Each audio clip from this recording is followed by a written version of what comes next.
The case of Leslie Reeves. On November 20, 2021, Leslie Reeves and Chris Smith encountered each other at a bar where Chris was performing as the band's lead vocalist. Following their first encounter, Chris asked Leslie to return to the bar for a friendly gathering. What began as an informal dinner soon developed into something deeper, as both of them experienced a strong attraction toward one another. They met once more on November 24, 2021, shortly before Thanksgiving, at their favorite bar. The bar was crowded, yet they had secured reservations. Those present that evening recalled Chris and Leslie as an enjoyable couple, filled with laughter and conversation, with no indication of any conflict between them. Leslie and Chris then prepared themselves and went to his house. Leslie felt at ease being alone with Chris, as he had created a favorable impression on her. Moreover, Leslie was highly capable of defending herself, which made her feel more secure when visiting him. Chris resided on a farm 100 kilometers away from the bar in Farmer City, Illinois, USA. At approximately 10 p.m., Leslie sent her friend Nanette Stuber a text message stating that something was wrong, but she did not include any additional details. By coincidence, Nanette was asleep at that moment and did not read the message until the following morning. This proved to be the final message sent by Leslie Reeves. When Nanette awoke, she was eager to speak with Leslie about her date with Chris. Instead, she was alarmed to see Leslie's troubling message. Nanette replied by text asking what had occurred, but Leslie did not answer and ignored every attempt to reach her. This absence of communication caused Leslie's friend even greater concern. Fortunately, Leslie had provided Chris's address, so Nanette chose to go there to check on her. She headed toward Farmer City while also contacting the police. Aware that the journey would take more than an hour, she intended to request a welfare check on Leslie. As Nanette neared the farm, she noticed another vehicle parked nearby. It belonged to Chris's friend, who had been attempting to reach the band's lead singer and wanted to check on him. They decided to look around the area surrounding the house and peer inside. As they approached from the rear, they observed that the door was broken and that there was a shattered window. Looking inside, they noticed a foot lying on the floor. Chris's friend immediately ran to his car, retrieved his phone, and contacted emergency services to report a dead body inside the house. When the police arrived, they encountered even more devastating scenes. Chris was the first to be brought out. He was alive but gravely injured, covered in blood and struggling for breath. Doctors feared he might not survive the journey to the hospital. The second victim, a woman who had accompanied him from the bar, was carried out. Chris was a local celebrity, the lead singer of a band. Forensic investigators and the sheriff began their work at the farm while Nanette waited outside in her car. Perplexed and distressed, she attempted to understand what had happened to her friend, but no one would give any information about Leslie. Overwhelmed with anxiety, Nanette approached the police to provide crucial information. She explained that on the night before Thanksgiving, Leslie had gone on a date with a man named Chris, the first individual to be taken from the house. When the police requested to see a photograph of her friend, Nanette showed them the images on her phone. Then the police delivered the devastating news that Leslie had been shot and was dead. However, Chris was still alive but in critical condition and was transported to the medical center for surgery. Although his condition had improved slightly, it remained serious. Police carried out a comprehensive search of the crime scene, Chris's car, and his personal belongings. They concentrated especially on the communication equipment inside the home. The scene revealed multiple damaged objects, including a broken back door, shattered windows, and a refrigerator that had been moved out of place. A flipped table and chairs scattered across the area pointed to a struggle. At first, police believed that Chris had assaulted Leslie inside his own home, resulting in a fight that left both of them wounded. Leslie died nearly instantly, which made Chris a suspect. However, further investigation showed that no weapon was recovered at the crime scene, which created suspicion. It seemed that the attacker had been armed.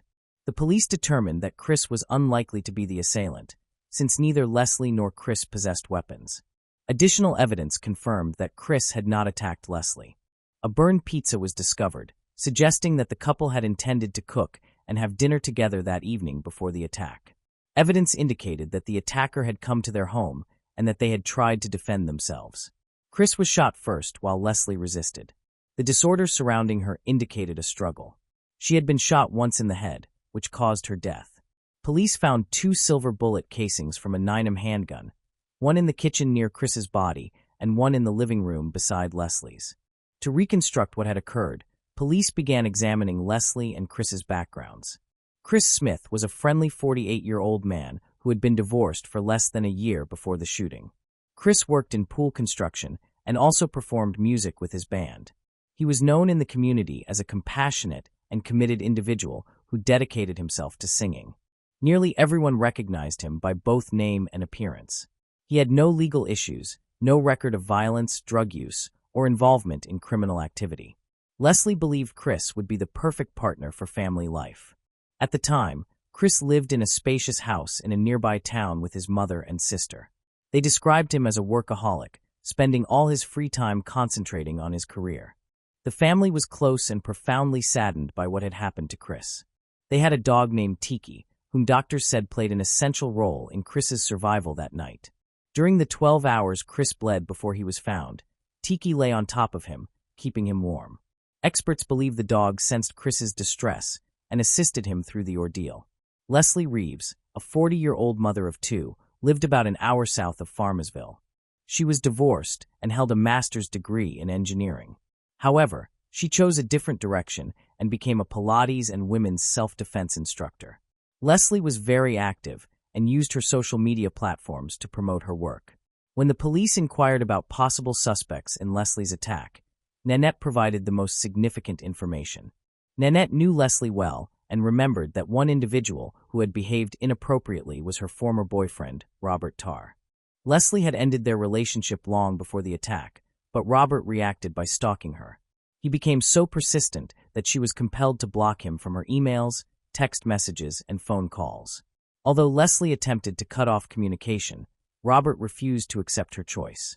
News of the crime spread throughout the region, eventually reaching a close friend of Leslie's who lived near the city. She confirmed what she had heard and identified Robert Tarr as the only person capable of committing such an attack. Leslie's close friend quickly contacted the police to report him, and suspicions toward Robert continued to increase. Meanwhile, Chris remained in the hospital. X-rays revealed that a bullet had entered his brain between the two hemispheres. If it had traveled just 2 millimeters further, he would have died. When his family learned about the incident, his mother and sisters hurried to the medical center to support him. The journey lasted 2 hours, during which they were extremely concerned about him. Chris's relationship with Leslie had been brief and somewhat unexpected, so most of his relatives did not know about it. While the doctors worked diligently, they had to remove a portion of Chris's skull to reach the soft tissues, remove some of the bone fragments that had penetrated his brain, and extract the bullet. It was time to meet Robert Tarr, a divorced father of 3 residing in Collinsville. Because of Nanette, they were able to reach him and set up a meeting. From the outset, Robert did not question why the police were interested in him and agreed to go to the station without an attorney. Although the deceased's best friend Leslie stated that she had ended her relationship with Robert, he maintained that they were still together, though he acknowledged that their relationship had issues. Robert denied any participation in the crime, declaring that he had never been to Farmersville and did not know Chris Smith. When asked about his alibi, he described his activities on the day before Thanksgiving, asserting that he spent most of the day with a friend until 6:30 p.m., after which he went back home and saw only his daughter. However, his alibi was unconvincing. There were numerous gaps in his account, and no one could verify his location at certain times, making it appear as though he was attempting to conceal something. The shooting happened at 1 a.m., while Robert insisted that he had been at home well before that time. Robert's daughter, who was taken to the police station and partially corroborated his account, stated that he had come home around 6:30 p.m., left, and then returned around 9 p.m. Robert seemed extremely distressed during questioning. He wept and said that he missed Leslie. His daughter was bewildered by the situation. The police believed he left to follow Leslie and saw her with a new man named Chris. He remained with his daughter until she went to bed at approximately 10 p.m. However, at about 2:45 a.m., Robert's daughter awoke to noises inside the house. Robert was hurriedly doing laundry and repeatedly saying he could not sleep, which aroused suspicion. Robert's daughter also mentioned that her father possessed a gun. While the two were at the police station, officers searched their home and found a gun. When they showed it to Robert's daughter, she realized that her father had used a different gun just the day before. The police tracked Robert's movements to confirm his alibi. They discovered that he had filled his gas tank at a gas station near Farmer approximately 15 to 20 minutes before the murder, and they obtained a receipt as proof. Robert was captured on surveillance cameras at multiple locations as he traveled to the city. This evidence contradicted Robert's earlier statements that he had never heard of Farmersville and had never been there. He was ultimately arrested after being caught lying, which enabled the police to detain him and stop him from escaping. Chris's family felt relieved, as they feared the perpetrator might return to harm the survivor. Just one day after the arrest, additional circumstantial evidence against Robert continued to surface, and the police believed they had the correct suspect. Robert's lawyer promptly appeared on television to discuss the case, proclaiming his client's innocence. Robert's account changed quickly. He asserted that at 6:40 p.m., Leslie called him unexpectedly, requesting a ride to a friend's house in Farmersville. He said he arrived at 7:30 p.m., dropped Leslie off near Chris's house, and then went back home. He explained his earlier falsehoods by claiming that he was afraid of drawing police attention. Robert stated that he had merely picked up Leslie and departed, insisting that he had not shot anyone. However, the timeline did not align with his daughter's statement. He said that there was tension between his daughter and Leslie, so he did not want to cause her further worry. In contrast, Robert's daughter described Leslie as a kind woman, and they quickly developed a close relationship. Meanwhile, Robert's network of lies continued to expand. He tried to dispute the police's theories while speaking to reporters, contending that the police had found no glass or blood in the car he was driving, nor was there any other evidence connecting him to the murders. Furthermore, no DNA samples from the victims were discovered at the crime scene or in his vehicle. Robert's defense lawyers used these arguments to strengthen their case. The police urgently required physical evidence. Ideally, a handgun containing the bullets used in the crime to perform ballistics testing. Unfortunately, their initial search did not succeed. However, a few days later, Robert's daughter contacted the police, saying that she had located the gun he used in the attack. The weapon was securely kept inside a thick Ziploc bag and concealed in the yard, possibly to shield it from rain damage, implying that the perpetrator intended to use it again. The bag held numerous fingerprints belonging to Robert, making the finding important to the investigation. In spite of this evidence, Robert continued to assert his innocence and tried to distort the facts. Although there were many fingerprints on the Ziploc bag, there were none on the gun itself, showing that Robert had tried to wipe it clean. However, he was not smart enough to get rid of it. Further examination revealed that he had not properly cleaned the gun, as tiny traces of Leslie's blood were discovered on it. In an attempt to justify himself, Robert began telling a story that the gun actually belonged to Leslie and that she had asked him to conceal it. He claimed that Leslie had learned how to handle a gun. However, her shooting instructor, a friend of Leslie's, contradicted Robert's account, stating that he had never seen the weapon in her possession. Leslie's friend insisted that Leslie did not carry a gun for self-defense on that day. If she had possessed a gun with her, the attacker would not have been able to leave alive. She would have been capable of defending herself. Despite everything, Robert continues to maintain his innocence.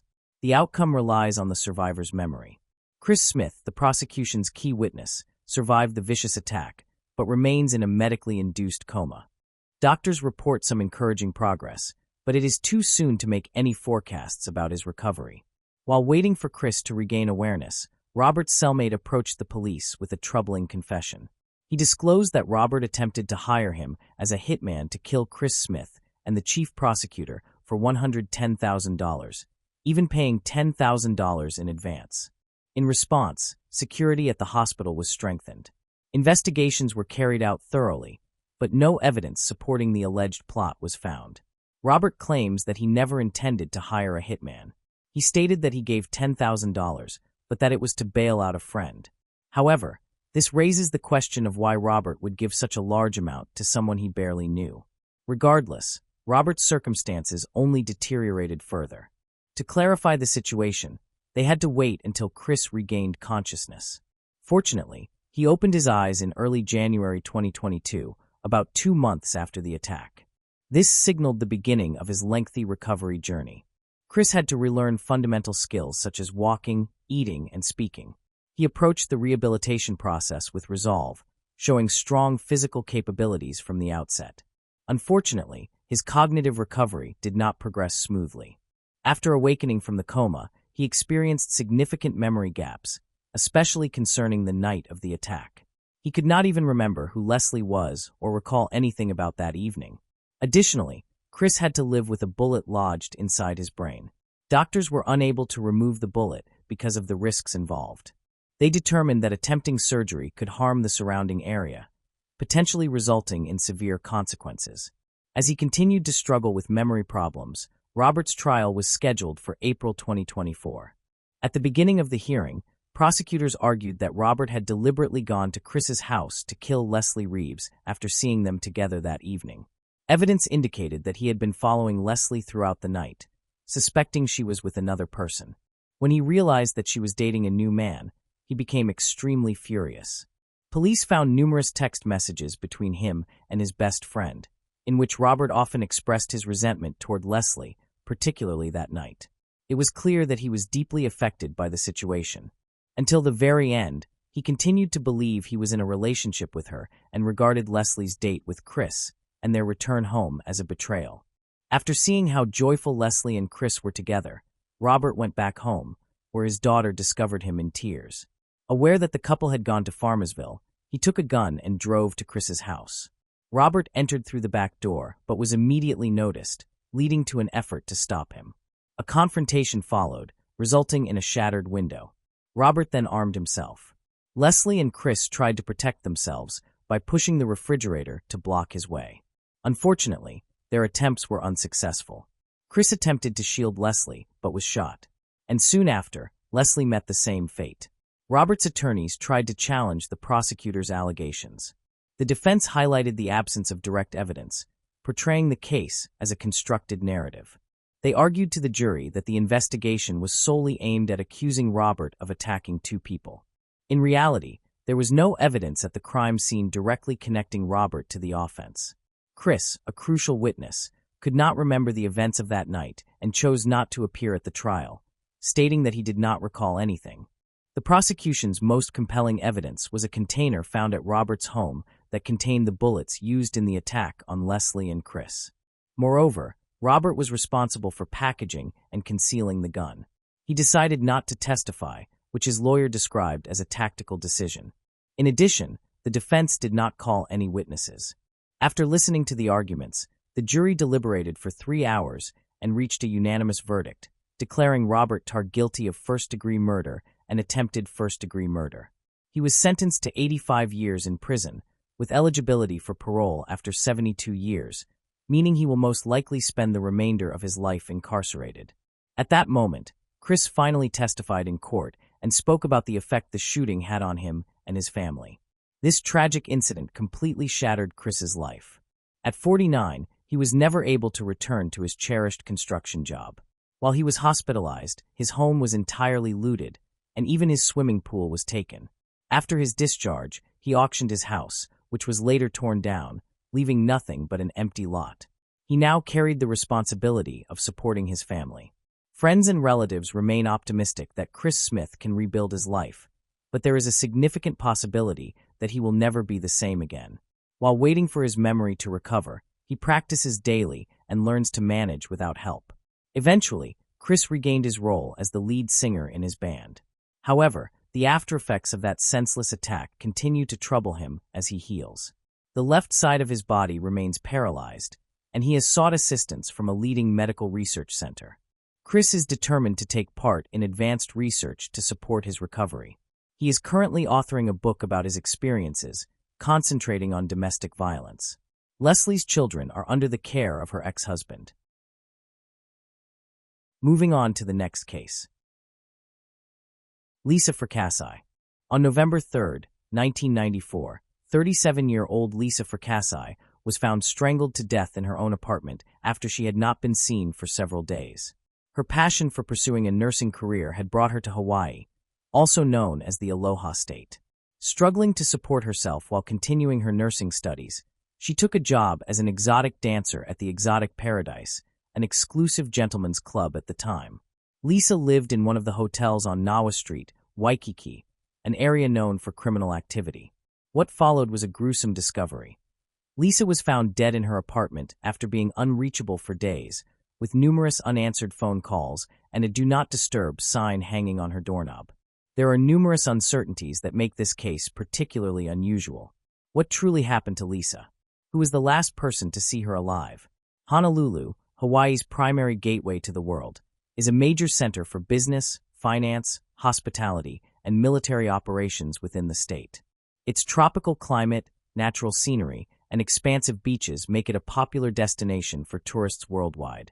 While Hawaii may now be on many wish lists for vacation, back in 1994, it was among the more dangerous places to be. The national crime rate peaked in 1991, reaching approximately 5,856 crimes per 100,000 residents. 73% of Hawaii's population lived within the city and county of Honolulu. By 1998, 74.6% of the state's total index crimes, 79.5% of violent crimes, and 74.3% of property crimes were reported in Honolulu. That year, violent crime continued to decline from its 1995 all-time high, decreasing 10.9% from 1997. Over the years, the crime rate dropped significantly, making Hawaii the fifth safest state in the United States today.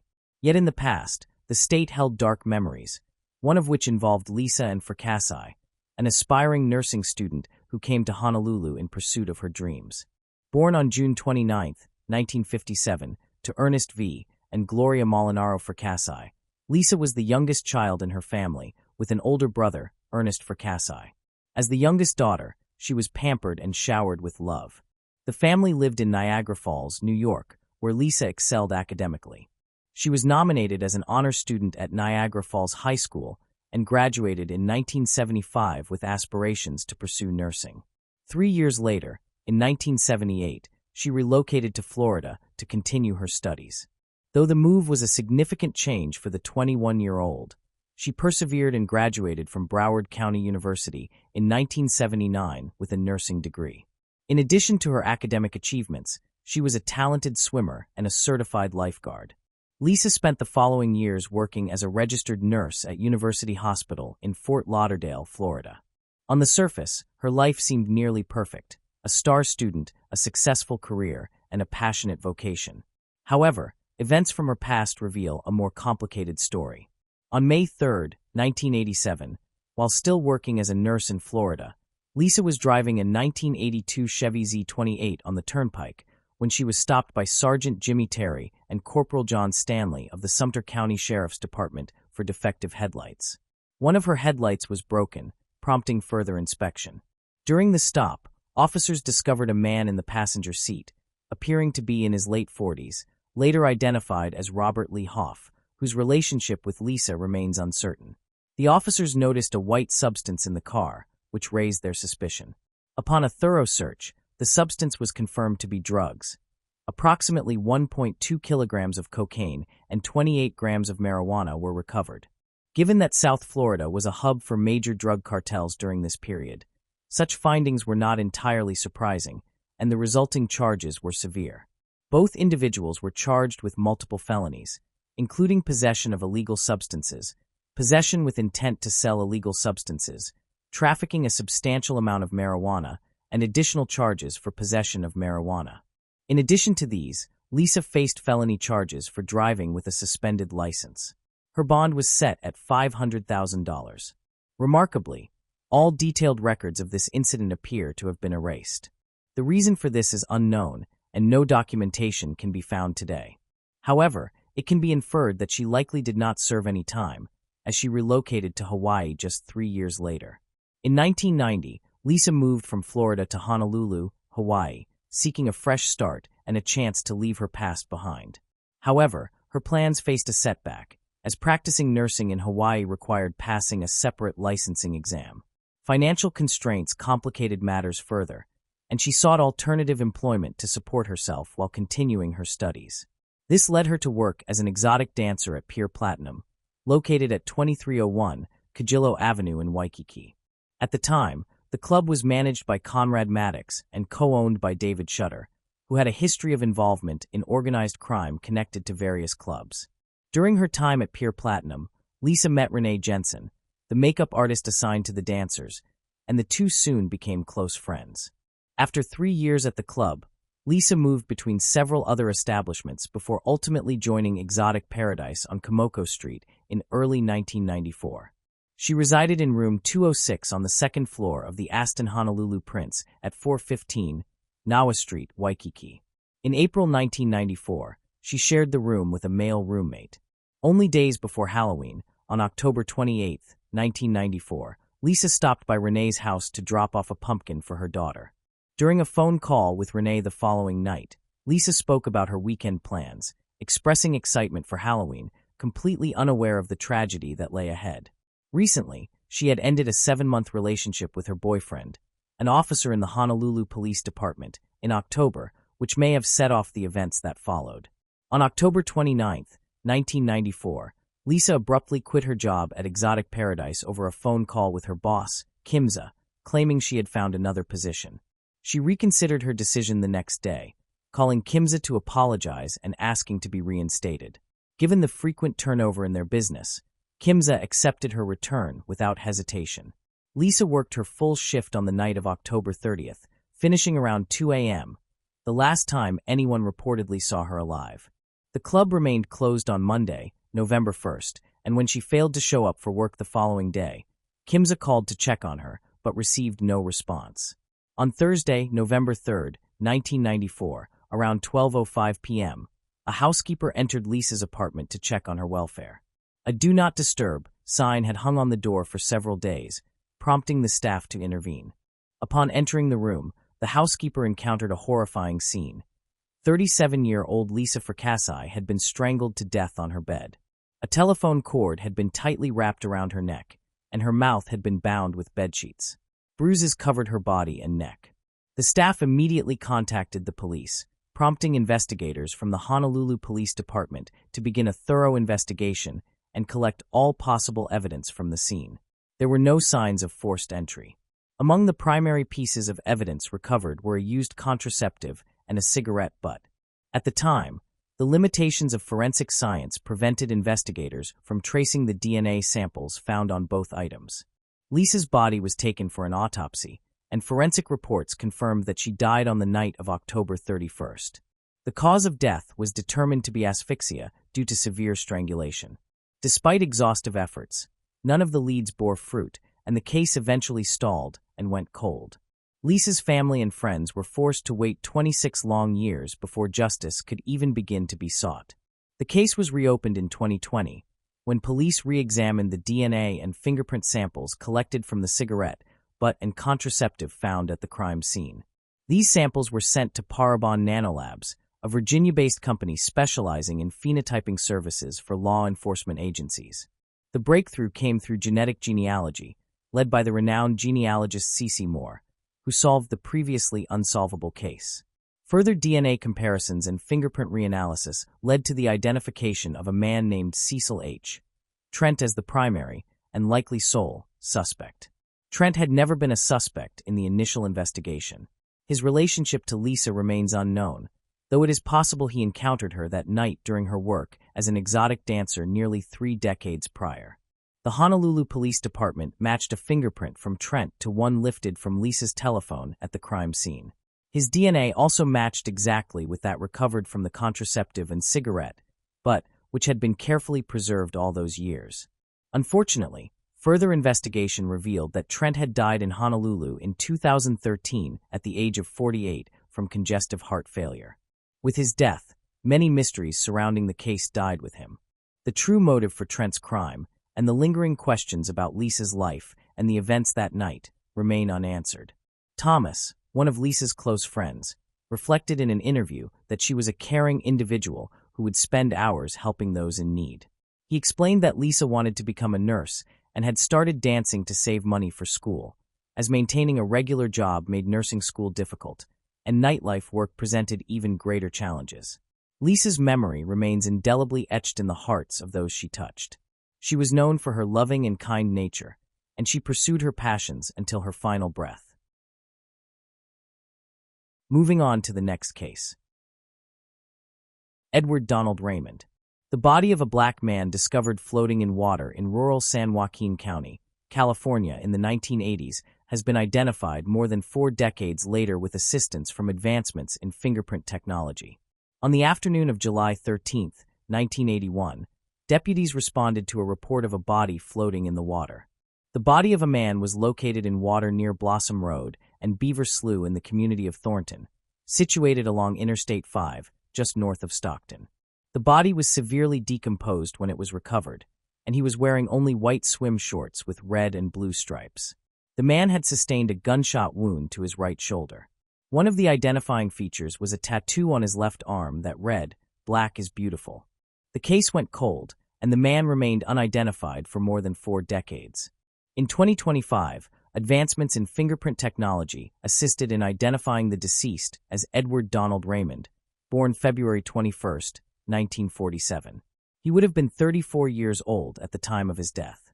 A few days before the body was discovered, a white or beige Cadillac was observed driving in the area, and the driver resembled Edward. However, neither a vehicle nor additional clothing was found at the scene. Edward Raymond also used the alias Edward Wilson with a different birth date of July 21, 1948. He was never reported missing. The only information authorities could locate about him was a 1976 arrest in San Francisco when he provided an Oakland address. The case involving the identification of an unknown man was finally resolved. Anyone with information regarding the circumstances of what happened to Edward is asked to contact the San Joaquin County Sheriff's Office at 20,946 to 84,400. Moving on to the next case. Lucille Hutgren, Galt, a city in Sacramento County, California. Galt offers residents a quiet suburban environment, with most people owning their own homes. It was in this city that the story of Lucille Hutgren unfolded. Lucille was born on May 20, 1909. While details regarding Lucille's early life are limited, it is known that she met and married Frank Hutgren at some point during her youth. The couple raised 2 children, named Frank and Henry. It is also known that she and her husband, Frank K., relocated from Ohio to Galt in 1968. Lucille and Frank were recognized for their kindness and affection. They treated neighborhood children as if they were their own grandchildren. Sean Jacobs, a former neighbor, fondly recalled that the Hutgrens had a welcoming and warm-hearted demeanor. Recollecting summer memories, Sean mentioned being invited to their home, where they generously offered cookies and lemonade. He emphasized that Lucille never spoke harshly and left a lasting, positive impression on those who knew her. According to those familiar with Lucille, she led a simple and humble life and was deeply devoted to her family and Galt's First Methodist Church, where she worshipped. Fondly regarded by neighbors as a typical grandmother figure, Lucille often spent long periods tending to her garden. However, a significant change occurred in November 1985 when her husband, Frank, was admitted to a nursing home, leaving Lucille to live alone with her cats. Tragically, nearly 2 years later, in October 1987, Frank passed away, succumbing to Alzheimer's disease. This loss resonated throughout their entire family. Despite the hardships, Lucille persevered, managing life on her own in the months that followed. Yet, another tragedy awaited. On Friday, May 20, 1988, Lucille joyfully celebrated her 79th birthday, unaware that it would be her last. The following Sunday, her absence from church, where she was a regular attendee, raised concerns among fellow members. On Monday, May 23, 2 of Lucille's friends decided to check on her well-being and paid her a visit after the church service. Entering through a partially open sliding glass door, they were met with profound shock upon discovering Lucille's lifeless body in her bedroom. The elderly woman had become the victim of a violent crime. She had been stabbed, assaulted, and strangled to death. Alarmed by this grim discovery, the friends hurried to the Galt Police Department to report the horrifying scene they had found. Responding promptly, the police launched an investigation into this disturbing incident. The community was confronted with the unsettling reality of a heinous crime claiming the life of a beloved member. Upon arrival, the responding officers noted visible injuries on Lucille's chest. Additionally, her body had already begun to decompose, indicating that some time had passed since her death. Strangely, nothing appeared to be missing from her small one-bedroom home, leading investigators to rule out robbery as a motive. Autopsy results later revealed that Lucille had died from 2 fatal stab wounds to the chest. Determining the exact time of her death, initially posed a challenge. Detectives first estimated that she had been dead for about a week, based on the extent of decomposition. However, friends clarified that they had seen or spoken with Lucille just 3 days before her body was discovered. The shocking crime left Lucille's neighbors deeply unsettled. In response, they took measures to enhance their security, such as locking doors and windows at night and implementing additional safety precautions to protect their families. Multiple agencies collaborated on the investigation, which was led by the Galt Police Department. Numerous witnesses were identified and interviewed, including neighbors, family members, church acquaintances, and even a company responsible for installing a tool shed at Lucille's home. The Sacramento County Sheriff's Office crime scene investigators played a critical role by collecting a substantial amount of evidence from the scene. Agents from the California Department of Justice gathered fingerprints, and nail clippings from Lucille's body were carefully preserved for potential future testing.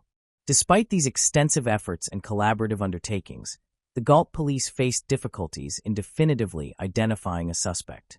Over time, the leads grew colder, and the case remained unsolved, leaving the community with lingering questions and a sense of unease. Eventually, the case went cold.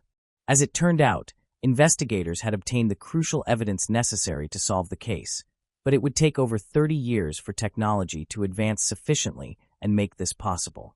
The passage of time added another layer of complexity to the mystery, keeping the community in suspense until the breakthrough finally occurred.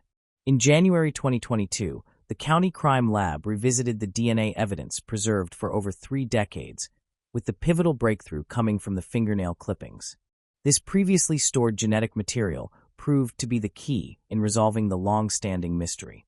Upon entering the DNA profile extracted from the fingernail clippings into the database, they discovered a match with an individual named Terry Leroy Bramble.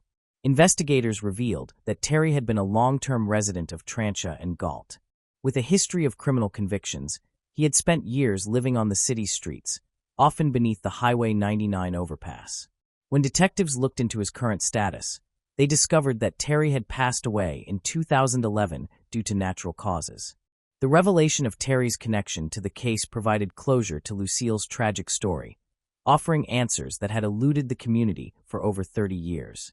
At the time of Lucille's murder in 1988, Terry was only 32 years old. Surprisingly, police records indicate that he had not emerged as a suspect during the initial investigation into Lucille's death. Now, with both the suspect and Terry resting in their graves, detectives found themselves unable to determine the motive behind the crime or understand how Terry might have encountered Lucille before her untimely death. Despite the absence of accountability for Lucille's killer, Galt police officials expressed a degree of satisfaction at finally closing the case, while questions regarding the motive and circumstances remained unanswered. There was a tangible sense of closure and resolution after more than 3 decades of uncertainty. The community, long haunted by the unresolved case, could finally find some solace in knowing that the mystery had reached its conclusion, even if certain details remain obscured in the past. Moving on to the next case. Marty Thayer. A woman ran into the Video Hut rental shop on Sunday, December 17th. She was barefoot and had red marks on her face and hands. Her name was Michelle Thayer. She begged the staff to call for help because she was distressed. She said that someone had shot her husband. Michelle did not have her cell phone with her that night, so the rental shop was her only option. Within minutes, rescue workers were dispatched to the scene and Fayetteville police arrived quickly. The scene was frightening. A red Ford Explorer was the only car in the nearby parking lot. A severely injured man lay next to it. It was Marty Thayer, aged 31. He was a soldier who had recently been assigned to a base in the area. He and Michelle had just moved to Fayetteville to start this new chapter of their lives. They had attended a Christmas party together that day. Michelle needed to return to her office to retrieve some items afterward, so Marty waited outside in the car. What happened next occurred very quickly. Michelle said she heard 5 loud bangs as she ran out of the building. She saw her husband lying next to their car. She ran for help without pausing to think. Although paramedics arrived promptly, Marty's injuries were severe. Despite numerous efforts to save him, he died shortly afterward. The lack of a clear motive immediately puzzled investigators. The car had no damage. There were no signs of forced entry, no witnesses who saw a gunman, and no reports of unusual behavior in the lot. Michelle's hands were tested for gunshot residue immediately to rule out possibilities, but none was found. Marty the Captain Frank Martin, was born on February 26, 1969, in Würzburg, Germany. Marty was born in Europe, but he was not German. He lived there with his mother, Linda, who worked as a nurse, and his father, who was in the U.S. military. Marty was their only child, and from the beginning, they loved him deeply. His mother, in particular, regarded him as the center of her life. Family life was difficult, however. Martin, his father, had problems that few around him understood. He could be harsh and angry at times, while in other situations, he remained quiet. Over time, the conflicts between Marty's parents worsened. While Marty was still young, his father left one day and never returned. Linda was left to raise her son alone in a foreign country. She had to cope with the pain of abandonment while trying to maintain stability. Eventually, she discovered that her husband had schizophrenia, which explained much but did not ease her suffering. Seeking support, Linda and Marty returned to the United States and moved in with Linda's parents in Colorado. Her parents helped care for Marty while she worked hard. During the war, Marty's grandfather had fought on the front lines in the 1940s and became a stable and loving presence in their lives.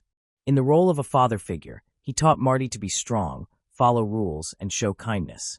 They developed a close bond that shaped Marty's perspective on life.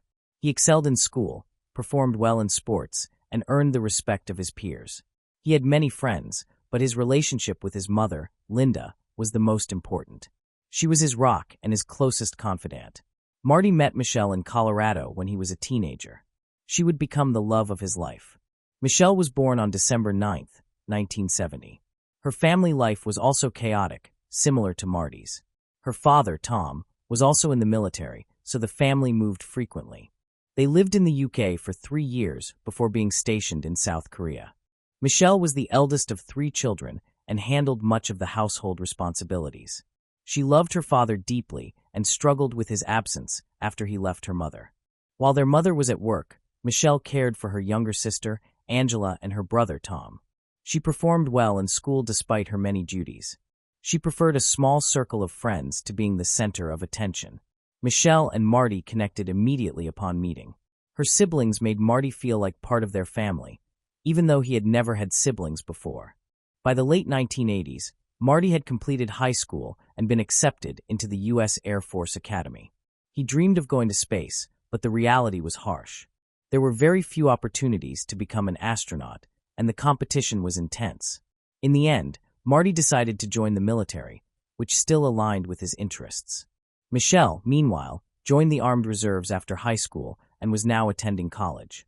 Her time in the reserves helped pay for her education, and she even went on a 5-month deployment and received a Medal of Honor for her dedication.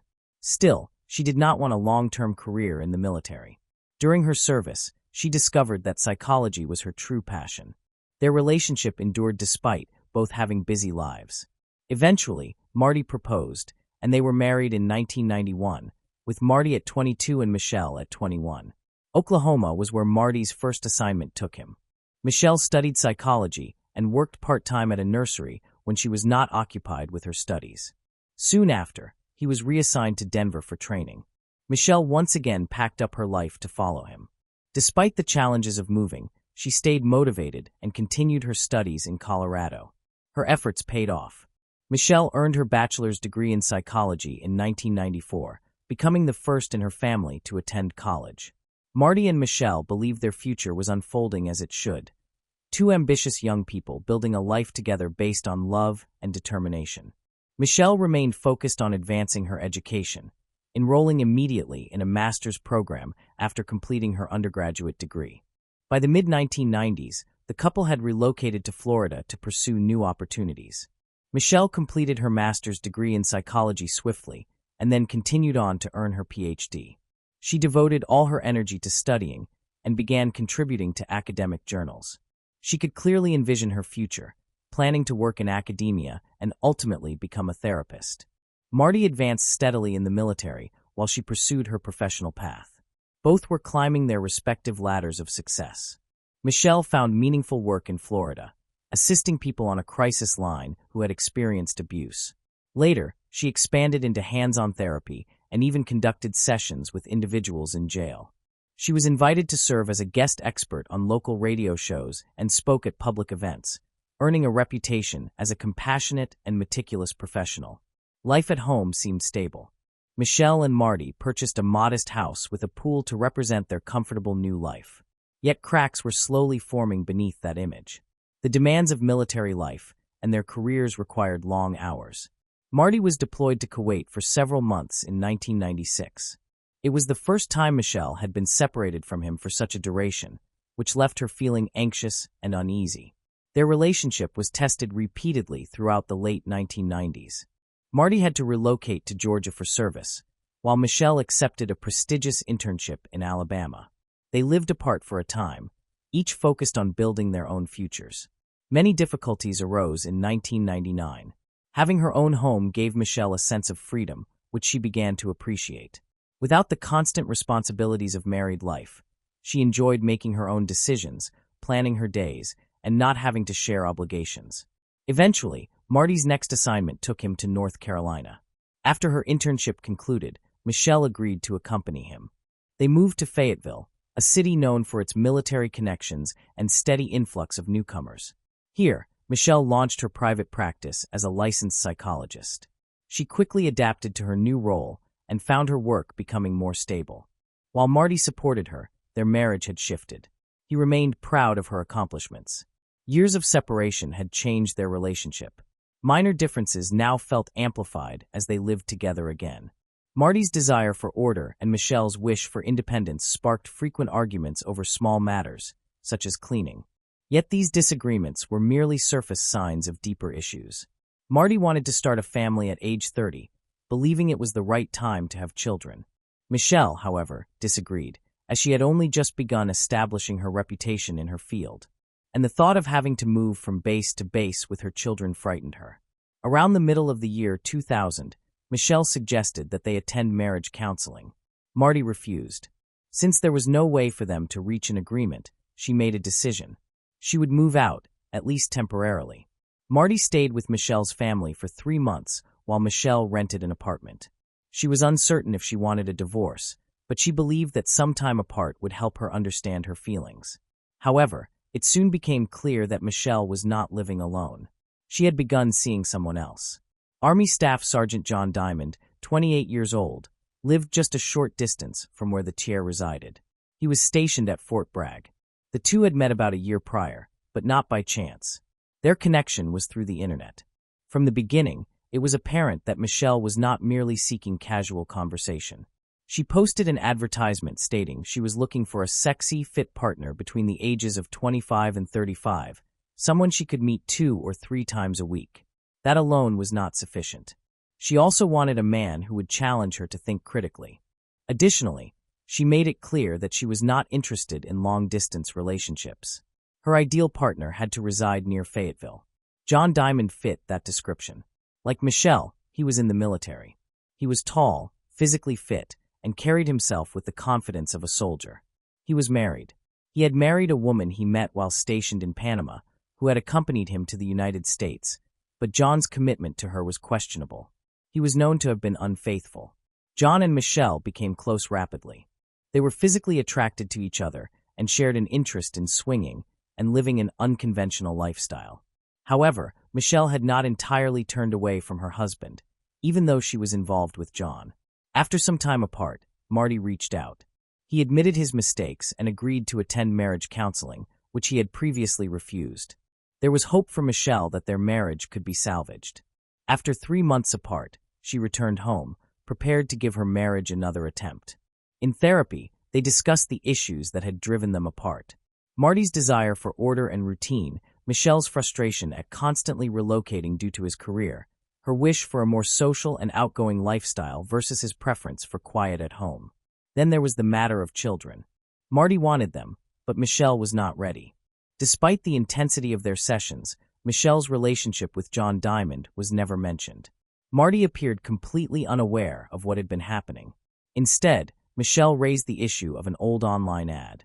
Years earlier, when Marty and Michelle had lived in Florida, he had posted an ad online. It had not resulted in anything, and Marty expressed deep remorse, insisting that no affair had occurred. Nevertheless, Michelle perceived the discovery as a betrayal, which strained their marriage considerably. At the same time, John Diamond found it difficult to part with Michelle. Though the conclusion of their relationship caused him pain, he appeared to accept it in the end, or so it seemed. Everything reached a climax on December 17, 2000. That evening, Marty and Michelle attended a Christmas party hosted by Michelle's employer. Those who knew them well recalled seeing them together, smiling, holding hands, and appearing as a loving couple. No one anticipated that tragedy would strike within just a few hours. The couple returned home after the party. Michelle asked Marty to stop by her office briefly before returning to bed for the night. She told me she needed to pick up some books. They took Marty in their red Ford Explorer and waited for her inside. Shortly after, gunfire pierced the night. Around 10:30 p.m., Marty was shot 5 times in the parking lot. One bullet struck his head, which appeared to be an intentional attempt to kill him. When the police arrived, they immediately noticed how unusual the crime was. There was no robbery. Marty's cash, watch, and all other belongings remained untouched. It did not appear to be a theft at all. The nature of the crime seemed personal. As often happens, suspicion initially fell on the victim's husband. Detectives discovered that Marty had recently purchased a $500,000 life insurance policy, and Michelle's actions that evening raised several red flags. To call for help, she did not use the phone in her office. Instead, she ran barefoot across the street to a nearby video rental store. The police found this behavior peculiar. Did she waste critical time while her husband was dying? Michelle explained her actions. She said she ran outside out of fear. When she heard the gunshots, she was in such a rush that she accidentally locked herself out of her office and could not reach her phone. She claimed she had no choice but to run to the video shop and plead with the staff to call 911. Investigators, however, were skeptical. They had doubts about Michelle's account. She disclosed to everyone her affair with John Diamond, the troubles in her marriage, and the difficulties between her and Marty. She even admitted that she still remained in contact with John as a friend, despite claiming to have ended the romantic relationship. Investigators were curious about the honesty of her account, but it also introduced a new possibility. It was conceivable that John Diamond himself had a motive. Did he want Marty out of the way so he could be with Michelle? It did not take long for John Diamond to be questioned. He denied any involvement. He stated that he and his wife had been watching movies at home on the night of the murder. His wife confirmed his statement, and her mother, who was present, corroborated it. For the moment, John's story seemed secure. But the very next day, December 18th, John filed for divorce. This coincidence could not be overlooked by detectives. Because of their suspicions, investigators interviewed his wife again. This time, shaken by the divorce and aware of her husband's infidelities, she chose to reveal the full account. She recalled that around 9 p.m., while they were supposedly watching a movie together, John received a phone call. He immediately got up, changed his clothes, and announced he was going to the barracks. Later, phone records indicated that the call had originated from Michelle's number. Michelle, however, insisted she had never made the call. Although the case was gaining strength, it still relied heavily on circumstantial evidence. In 2001, both John and Michelle were asked to undergo polygraph examinations. They said no. Detectives found the refusal unusual, even though both claimed their lawyers had strongly advised them not to comply. As questioning became more detailed, new information emerged. The police discovered that Michelle had previously had an affair with John. While Marty was away traveling and training, Michelle sought entertainment by engaging in multiple affairs and frequenting clubs where partner swapping occurred. This was especially the case during her time living in Alabama. Marty, who desired a stable family life, appeared unaware of these activities. Furthermore, Michelle had not truly ended her relationship with John after returning to Marty. She told police she had, but text messages revealed otherwise. Initially, she had attempted to break up with John, but he pleaded with her not to. Their relationship continued. Surveillance outside Michelle's house confirmed that their affair persisted. It was evident that Michelle and John were neither sad nor upset during their joint vacation in Florida in early 2001. Police could observe the situation unfolding. While Michelle might not have handled the gun herself, she could have influenced her boyfriend to do so. When John's acquaintances revealed that he had obtained a gun from a man named John Donald, suspicions grew even further. The weapon was the same type used to kill Marty. Police requested that Diamond return the gun, and he claimed it had been stolen during a car break-in. However, surveillance footage suggested he might not have been truthful. His car was seen outside Michelle's house on the night of the supposed theft, indicating that the break-in story may have been fabricated. As pressure increased, Michelle returned to the police station with a peculiar account. She stated that she had continued seeing John after Marty's death, but insisted it was only to investigate something else.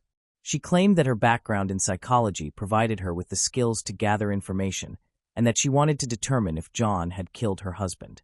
Detectives viewed this as another strange twist in an increasingly complex story. John Diamond was apprehended by military police in February 2001 and was formally charged with murder and conspiracy to commit murder. In August of that year, his trial commenced. It was difficult to ignore how the elements of the prosecution's case appeared to connect, even though much of it relied on circumstantial evidence. Police found that John had borrowed the gun used to kill Marty. Phone records revealed frequent communication between him and Michelle in the days and hours preceding the murder, suggesting planning and coordination. His wife and others familiar with him reported to police his erratic behavior on the night of the murder when he left home to answer the phone. Even more compelling, ballistics testing confirmed that the bullets recovered from Marty's body had been fired from the gun John had borrowed. The case did have weaknesses, however. No one reported seeing John near the crime scene. There was no DNA or fingerprints directly linking him to the act, nor were there eyewitnesses. Michelle invoked her Fifth Amendment rights and refused to answer questions when called to testify. This fueled further suspicion about her involvement, but limited the prosecutor's direct evidence against her. John, meanwhile, denied firing the gun. He claimed he was not the planner and described himself merely as a man ensnared by Michelle's schemes. The military court remained unconvinced. John Diamond was convicted and sentenced to life imprisonment without the possibility of parole. Because it violated military law, he lost his rank, his honors, and his benefits. The defense attempted to overturn the ruling, raising concerns about a possible conflict of interest. They claimed that Michelle had paid the initial retainer for his private attorneys, which was never revealed in court. Nevertheless, the conviction remained in place despite all these efforts.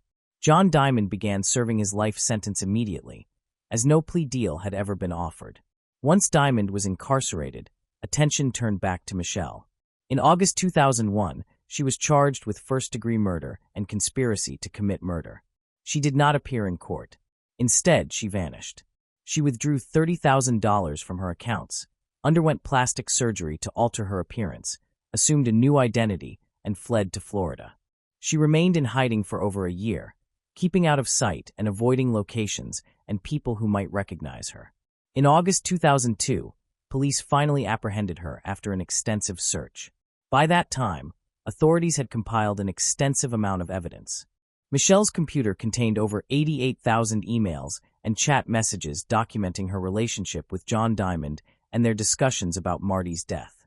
She had searched online for body bags and meticulously recorded instructions on assuming a new identity, obtaining false documents, and evading capture. Once again, Michelle invoked her Fifth Amendment rights and refused to testify at her trial in 2004, but the digital evidence spoke conclusively. Jurors were presented with her detailed conversations with John, the notes she had created regarding her plans, and the careful measures she took to remain hidden after charges were filed. This evidence was sufficient for a conviction. In December 2004, Michelle was found guilty of first-degree murder and conspiracy to commit murder. She was sentenced to life imprisonment without the possibility of parole. She remains incarcerated at the Anson Correctional Institution for Women in Polton, North Carolina. Life in prison did not go smoothly for Michelle. In 2010, she was disciplined after guards discovered a hand-drawn map of the facility that she had attempted to mail out, suggesting a potential escape plan. As punishment, she was placed in disciplinary segregation for 45 days. The story of Captain Marty serves as a reminder of the fragility of life. Those who knew him, including family, friends, and colleagues, remember him not for the tragedy of his death, but for his dedication and the love he showed to others. He is still remembered, and the case that ended his life remains one of Fayetteville's most haunting examples of love gone disastrously wrong. Moving on to the next case. The case of Mary Catherine Edwards. Prior to the emergence of modern DNA research methods, creating a criminal database was difficult, which made investigating and tracking crimes less efficient. However, recent technological progress has resulted in the creation of advanced tools that can assist in identifying offenders who have been evading capture for years. Now, no one is able to escape justice. On January 14, 1995, the Edwards family had arranged a gathering. Saturday dinners together were a treasured tradition for the parents and their two daughters. So when one of the twin sisters, Mary, was absent, it immediately caused concern. Mary Catherine, 31, did not show up for dinner and failed to respond to calls from family members attempting to contact her from the restaurant. Annoyed and worried, they chose to go to Mary's house in Beaumont, Texas, where she was residing at that time. When Mary's mother reached the residence, she grew uneasy after discovering the door unlocked. Inside, they heard water running, yet there was no reply to their calls. The bathroom was flooded, and Mary was found unresponsive in distressing circumstances. Her sister, Allison, promptly contacted the police to report that she had discovered Mary's lifeless body. The sisters were twins, raised in Texas, and were the only children in the Edwards family. Losing one of them was an overwhelming shock.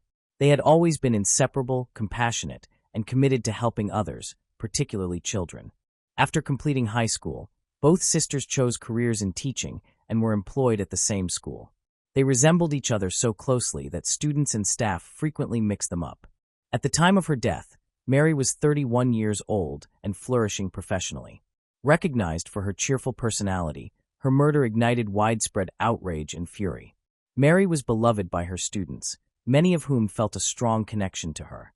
Hundreds of children, relatives, and friends attended her funeral, with numerous students grieving the loss of a woman who had been an essential source of encouragement in their difficult lives. Some broke down in tears upon learning of her death. Parents urged investigators to pursue the perpetrator responsible for Mary's brutal killing. The community was appalled by the details surrounding her death. Mary was discovered handcuffed in the bathroom, suggesting that she had been assaulted. The bathtub was filled with blood, indicating that she had resisted her attacker, as shown by defensive injuries on her hands and body. Evidence of the attack implied that it took place in her bedroom, where traces were located on the bedding. Investigators believed that Mary may have known her assailant, since there were no indications of forced entry into her home.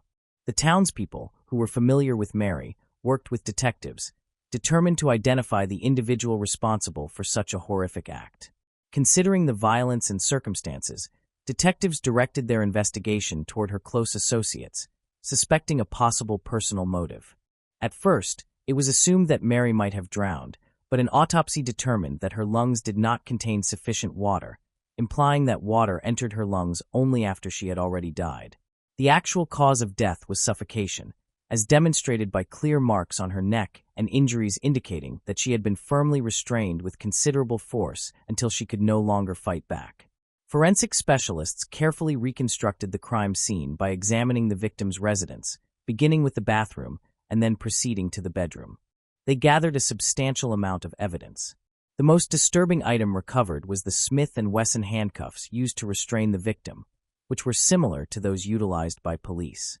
This finding left law enforcement puzzled, creating suspicion about whether someone associated with the police or a security employee might have had a personal connection with the victim. The emotional toll of the case was profoundly experienced by everyone involved. In the weeks after the crime, detectives tried to track the serial number of the handcuffs, but their attempts failed. By then, the main suspect had shifted to David Perry, Mary's former boyfriend. Although Mary was attractive and outgoing, she kept a limited circle of close friends and had only a few past romantic partners. She devoted most of her time to her career and her students, leaving minimal space for a private life. It was uncovered that David Perry was the only person who might have possessed keys to her home. This led to fears that he might have been watching her and visiting her residence out of jealousy or retaliation. David consented to cooperate with authorities and supply everything necessary for examination. While awaiting the results, detectives spoke with shared acquaintances of the couple, and everyone portrayed David as entirely harmless, displaying no signs of hostility. He had no previous criminal history or record of violent or abusive behavior. Furthermore, David Perry provided convincing proof of his alibi.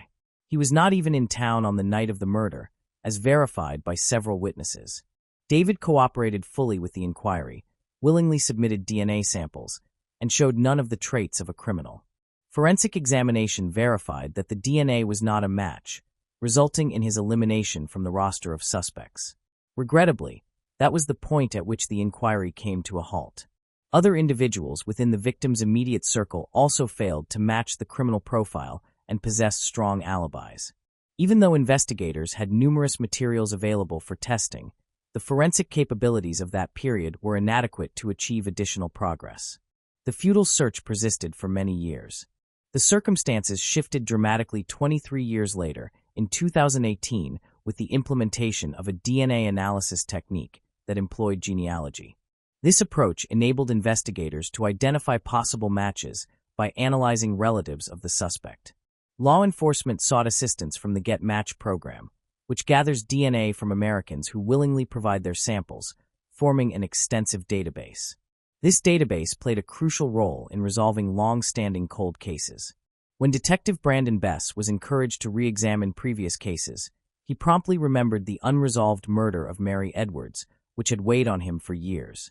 In April 2020, DNA samples from the scene connected to Mary were forwarded to a laboratory at Othram for examination. There, numerous matches were identified among the killer's relatives. This signified the start of constructing a family tree linked to the suspect. The volume of names requiring review was staggering, amounting to several thousand people. At this stage, the detective's wife, who had a strong interest in genealogy, chose to help with the case.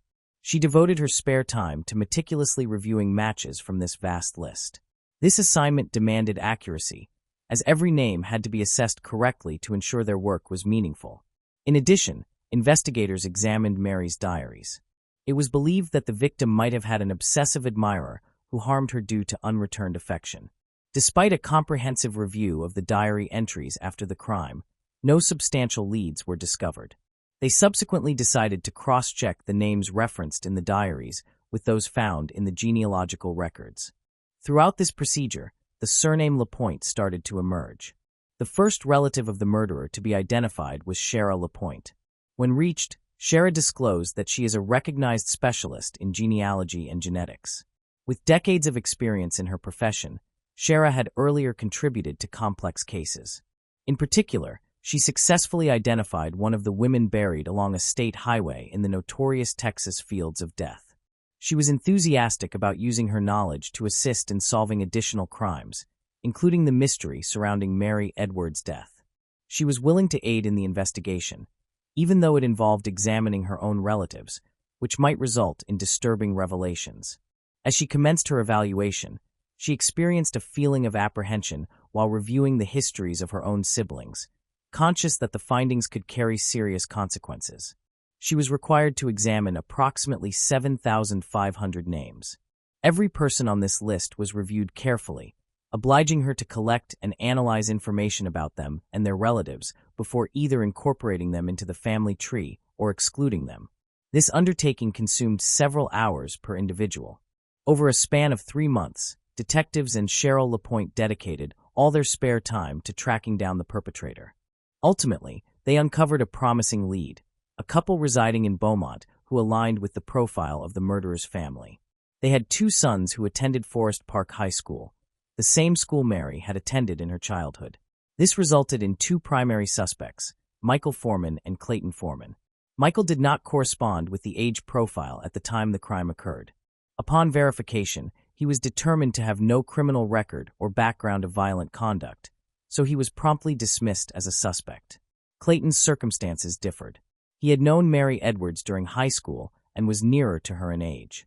Moreover, he possessed a criminal record for abuse, which made him a significant suspect. In 1981, a 19-year-old woman reported to authorities that Clayton Foreman had restrained her hands and abused her. The specifics of that offense were remarkably similar to the incident involving Mary that transpired nearly 15 years later, with the primary distinction being that the first victim survived. She had likewise attended Forest Park High School, while Clayton was serving as a manager during that period. The matter was successfully covered up, resulting in Clayton receiving a suspended sentence and a monetary penalty. At that time, there were no law enforcement databases that stored DNA samples, and he was not obligated to submit any. This absence of evidence explains why Clayton was not identified during the investigation into the death of Diana Coe, his girlfriend of 3 years, with whom he had been making plans to marry. Although Diana portrayed him as a kind person, it appears she did not truly understand him. Fewer than 3 months before their wedding, she uncovered the specifics of his abuse charge, the suspended sentence, and the fine, which led her to want to break off their engagement. However, Clayton, a deceitful manipulator, persuaded her that everything was simply a misunderstanding.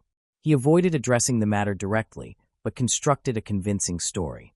Diana, anxious to trust him, placed her relationship above her personal safety, which ultimately proved to be an error. They proceeded with the wedding despite cautions from her family. When Diana and Clayton had been married for slightly more than 11 years, Diana asserted that Clayton regularly lied about his serious financial troubles.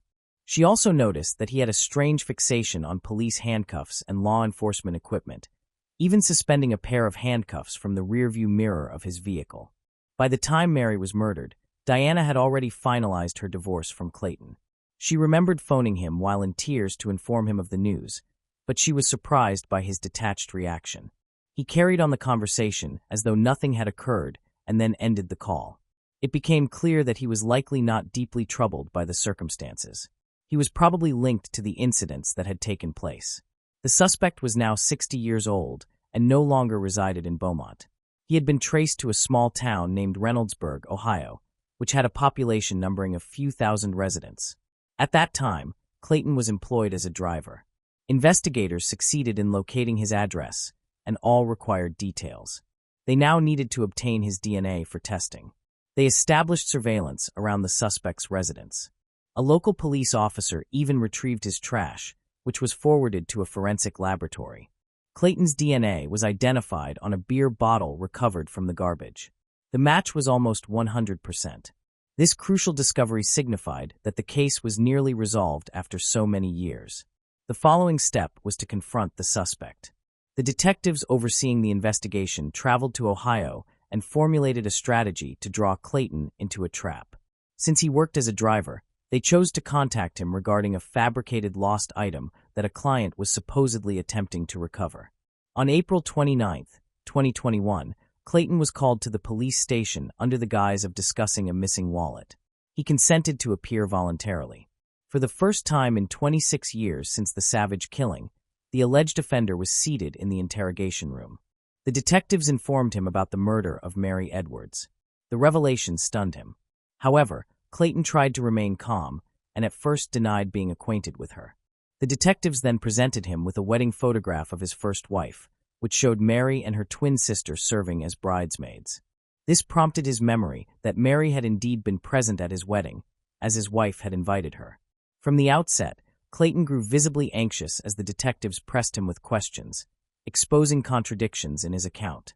The detectives concentrated on his weak points, aiming to secure a confession. Clayton maintained that he had no knowledge of Mary's death and asserted that he had never visited her home. Nonetheless, these claims were swiftly contradicted by his former wife. In spite of the proof, Clayton persisted in denying any association with Mary, which appeared to be a defensive response. He also rejected having engaged in intimate relations with her, but this was disproven when DNA samples corresponding to his were discovered on her body. The awareness that his DNA had been found on her underwear and body left him confused. When he was taken into custody for the murder of Mary Edwards, he demanded a lawyer and ceased cooperating with the investigators. In a symbolic act marking triumph in this prolonged case, Clayton Foreman was restrained with the same kind of handcuffs that had been discovered on Mary. On March 12, 2024, over 29 years after the murder of Mary, Beaumont prosecutor Patrick Nouth and colleagues Mike Laird, Sonny Eckhart are ready to go to trial. The absence of a lawyer limited his options. Weak attempts to invoke the statute of limitations were unsuccessful. Clayton Foreman remained obstinately silent, neither confessing to the murder nor defending himself in court. For everyone involved in the investigation, emotions ran high. Shara LaPointe worried that the Claytons' family would resent her for participating in Clayton's arrest. Nevertheless, she received support, with others expressing concern for her safety leading up to the court hearings. Shara felt it was her duty to uncover the truth behind the cold-blooded murder. regardless of the personal costs. One of the key witnesses for the prosecution was the twin sister of Mary Allison, who emotionally recounted how Clayton took away the person she loved most. Even after many years, she still bore a striking resemblance to her sister. During the trial, the prosecution brought in experts in genealogy and genetics, along with forensic laboratory specialists. To explain advanced DNA analysis techniques to the jurors, it was crucial to demonstrate that relative matching methods were reliable. The prosecution also focused on women who had been impacted by Clayton's actions. One of his former colleagues testified, sharing her observations of Clayton's unusual interest in police items at work. As his subordinate, who handled documents, she often opened his desk drawer and found a pair of handcuffs. Although she found this odd, she didn't feel comfortable asking him about it, thinking it was just one of his quirks. The defendant's last wife shared how she discovered many dress-revealingly photos of underage girls. When she confronted Clayton about them, he responded calmly, saying he needed them to fantasize about taking away their innocence. He then laughed, dismissing it as a failed joke. Despite these disturbing revelations, Clayton continued to evade justice. One of his victims, Diana Coe, also attended the trial. She believed in his guilt and testified for the prosecution. It was during this time that she learned about another victim and realized the full extent of her ex-husband's cruelty. However, she pointed out that during their 11 years of marriage, he did not display such behaviors during their intimate moments and never crossed reasonable boundaries in their relationship. The first victim of Clayton's assault provided a detailed testimony about her experience. At the time, she was 19 years old and just months away from his wedding to Diana. One night, while driving home along a dirt road, her car got stuck. Suddenly, a civilian car pulled up, and a man claiming to be a police officer got out to offer her help. Feeling helpless, she accepted his assistance. However, as she stepped out of her car, he attacked her, tied her hands behind her back, and threatened her with a knife, saying he would slit her throat if she resisted. Clayton abused her. Surprisingly, afterward, he became more gentle, even driving her home. During the ride, he asked her not to cry, tried to comfort her, and expressed remorse for what had happened, claiming he didn't want to hurt her. This sudden shift in his demeanor was unsettling, especially considering the violent behavior he had just exhibited. At that time, she reported the incident to the police, but she was fearful. In court, she stated that she had forgiven her assailant and held no bitterness toward him. She did not want to cause Clayton any harm. She believed he was genuinely remorseful for his actions and would not commit another offense. This viewpoint played a role in the lenient sentence he was given. Now the first victim experiences guilt, believing that if Clayton had been incarcerated, it could have stopped Mary's murder. Furthermore, another victim gave testimony against the defendant during the trial. Earlier, she had been too frightened to approach law enforcement. This woman was also a friend of Diana and had remained in contact with her throughout their school years. According to her account, Clayton assaulted her one night in 2006 while she was living alone in her apartment. Their previous friendship enabled her to speak with him, and at first he seemed like a normal man until his sinister side surfaced. One evening, Clayton came to her apartment and disclosed that he was facing financial difficulties and experiencing problems in his marriage. He was persuasive, expressing that he needed someone to understand him and listen without judging him. Feeling compassion, she allowed him to enter. However, after she turned her back, he attacked her, pressed a gun against her head, threatened her, and assaulted her. He also utilized handcuffs during the assault. Once it ended, Clayton unexpectedly became gentle, apologized, and requested that she not report the incident to the authorities. She was frightened, so she chose not to press charges against him. After that night, Clayton never contacted her again. It is worth noting that his assaults closely resembled a scenario that might have taken place with Mary Edwards. Unlike the earlier victims, however, Mary resisted his attack. The prosecution's witnesses testified over the course of 7 days, while the defense offered no evidence. The defense lawyer argued that although Clayton may have been abusive, there was no evidence proving that he was a murderer. The defense implied that Clayton's restricted circumstances might have affected the events. They admitted incidents involving other women, stating that Clayton generally did not behave violently toward his wives apart from his fixation on handcuffs. After listening to the prosecution's case, the jurors withdrew to deliberate. They determined that Clayton Foreman was guilty of the murder of Mary Catherine Edwards. He was sentenced to life imprisonment. Clayton will be eligible for parole in 2061. By that time, he will be 101 years old. The jurors explained that it was not solely the statements from the traumatized women that influenced their verdict. Instead, it was the forensic specialist's evaluation of DNA evidence demonstrating an almost 100% match with Clayton Foreman's DNA that solidified their decision. The experts delivered such a detailed clarification of the foundations of contemporary forensic methods that it was hard to imagine more persuasive language. The convicted man also declined to acknowledge his guilt until the very end, even when confronted with evidence of the abuse. Naturally, in this context, he never disclosed the specifics of his atrocious crime. Nevertheless, even more disturbing questions remained. For many years, Clayton succeeded in carefully concealing his harmful nature from everyone around him, including the women with whom he shared his life closely.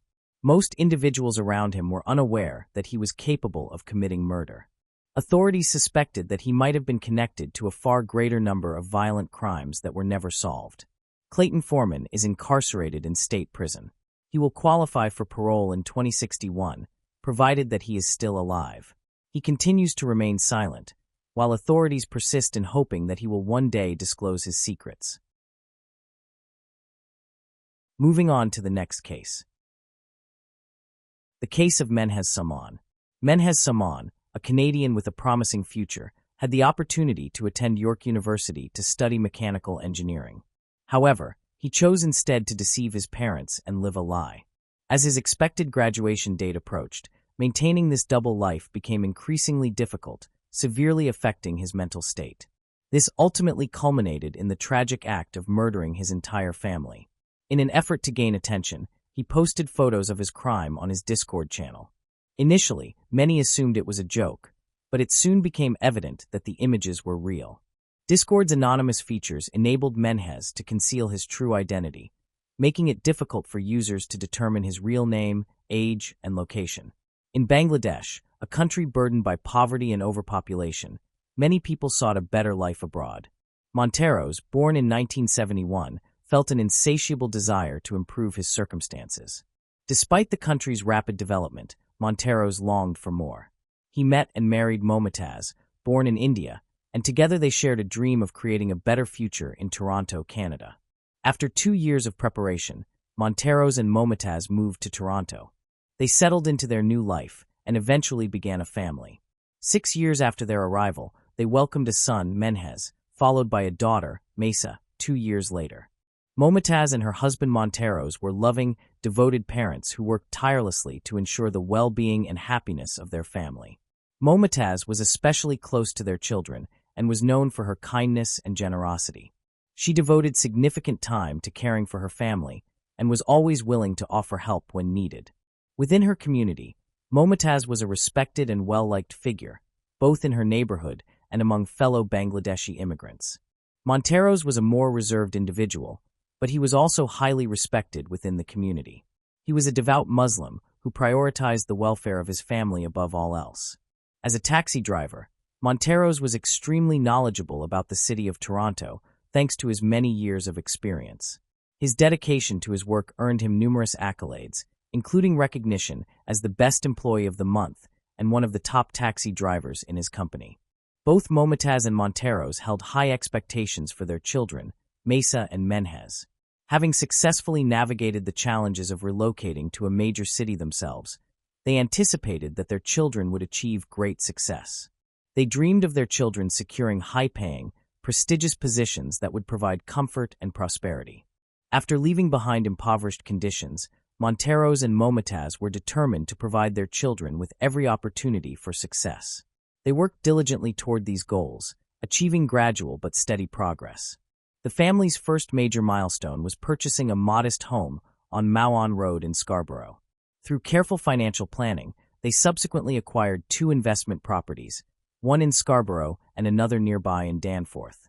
Momtaz took responsibility for managing the properties, and over time, the family's wealth grew steadily.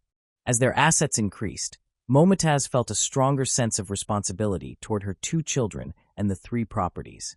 To help with the workload, Momtaz's mother, Firoza Begum, moved from India to join the household. This allowed Momtaz to achieve a better balance between work and personal life. In 2006, the family upgraded to a larger four-bedroom house in Markham. At that time, it was widely believed that pursuing a career in medicine or engineering was the key to success. Monteros and Momitaz wished for their children to follow these paths, with Menhez aspiring to become a neurosurgeon and Menhez aiming to pursue engineering. However, their children had alternative plans. Melissa, in particular, was a defiant child who resisted her parents' opinions and often pushed them away despite demonstrating significant potential. Melissa frequently ran away from home, drank heavily, and used illicit substances, resulting in reckless conduct. This behavior prompted strict and occasionally questionable actions from her parents. If she failed to return home on time, she would be compelled to spend the night outside. Nevertheless, her mother, Momitaz, would sometimes unlock the back door to allow her entry. The disputes between Melissa and her father often escalated, attracting the attention of the police. By contrast, Menhez had a markedly different personality. He was often described as shy and introverted, yet he maintained a warm and affectionate relationship with his mother. Momitaz was extremely devoted to her son, frequently yielding to his wishes and attending to his needs. She would drive him wherever necessary, prepare his meals, maintain his room, and greet him after school with home-cooked food. As the eldest son, Menhez faced pressure from his parents to succeed and fulfill their lofty expectations. To manage this pressure, he sought comfort in video games, particularly massively multiplayer online games such as Perfect World. Within this virtual realm, Menhez could express himself openly and engage with people around the world, overcoming his shyness and self-doubt. The game became a sanctuary for him, and he devoted most of his free time to it. Menhez's life was fairly routine. Apart from accompanying his father to the mosque, he spent the majority of his time in his room, playing online games with friends. Yet, his life changed significantly after he completed high school. He thrilled his parents by announcing his acceptance into the mechanical engineering program at York University. Initially, this accomplishment brought great joy to Monteros and Momitaz. However, it also intensified the pressure on Menhez, as he was now expected to excel with no margin for error. Consequently, he became even more withdrawn and immersed himself further in the online world. Menhez began playing an updated version of Perfect World, which involved groups of players and established rules. He relied on the social platform Discord to communicate with friends and fellow gamers. The game's environment was generally amicable, and players often developed close relationships with one another. Many remained in contact, even outside the game. Menhez felt more comfortable expressing himself in the game's virtual world than in real life, where tension was frequent. As a result, he found solace in gaming, using it as an escape from real-world pressures. Conversely, Melissa vented her frustrations in the real world, often clashing with her parents over multiple issues. Her defiant actions eventually led to an arrest for shoplifting, although she was fortunate that the charges were dropped in exchange for community service. After leaving home to reside with her boyfriend, household tensions did not subside. On the contrary, they seemed to escalate, placing even greater strain on Menhez to cope. Consequently, he delved even deeper into gaming, using it to escape the increasingly intolerable home environment. As Melissa liberated herself from her parents' expectations, they began to place their hopes on Menhez as the family's savior. They boasted about his engineering career at York University, though this proved to be false. In truth, Menhez attended Seneca Community College, a less prestigious institution. He struggled academically, felt isolated, and abandoned his faith, deeply disappointing his devout parents. He frequently expressed frustration over his parents' constant intrusion into his life, which impacted his personal relationships. Menhez met a girl online, angering his parents and further fueling his resentment. Nevertheless, he discovered a sense of independence through Perfect World, connecting with friends in a Discord community. At first, Menhez performed well academically, but his grades began to decline as his gaming obsession spiraled out of control. Menhez's excessive dedication to gaming started negatively affecting his school performance. He began skipping classes and struggled to keep pace with his studies, which resulted in him having to retake multiple subjects. Eventually, he lost all interest in studying and stopped attending classes altogether, choosing instead to focus exclusively on gaming. To avoid raising his parents' suspicions, Menhez would leave home daily pretending to attend York University, though he was not actually participating in any classes.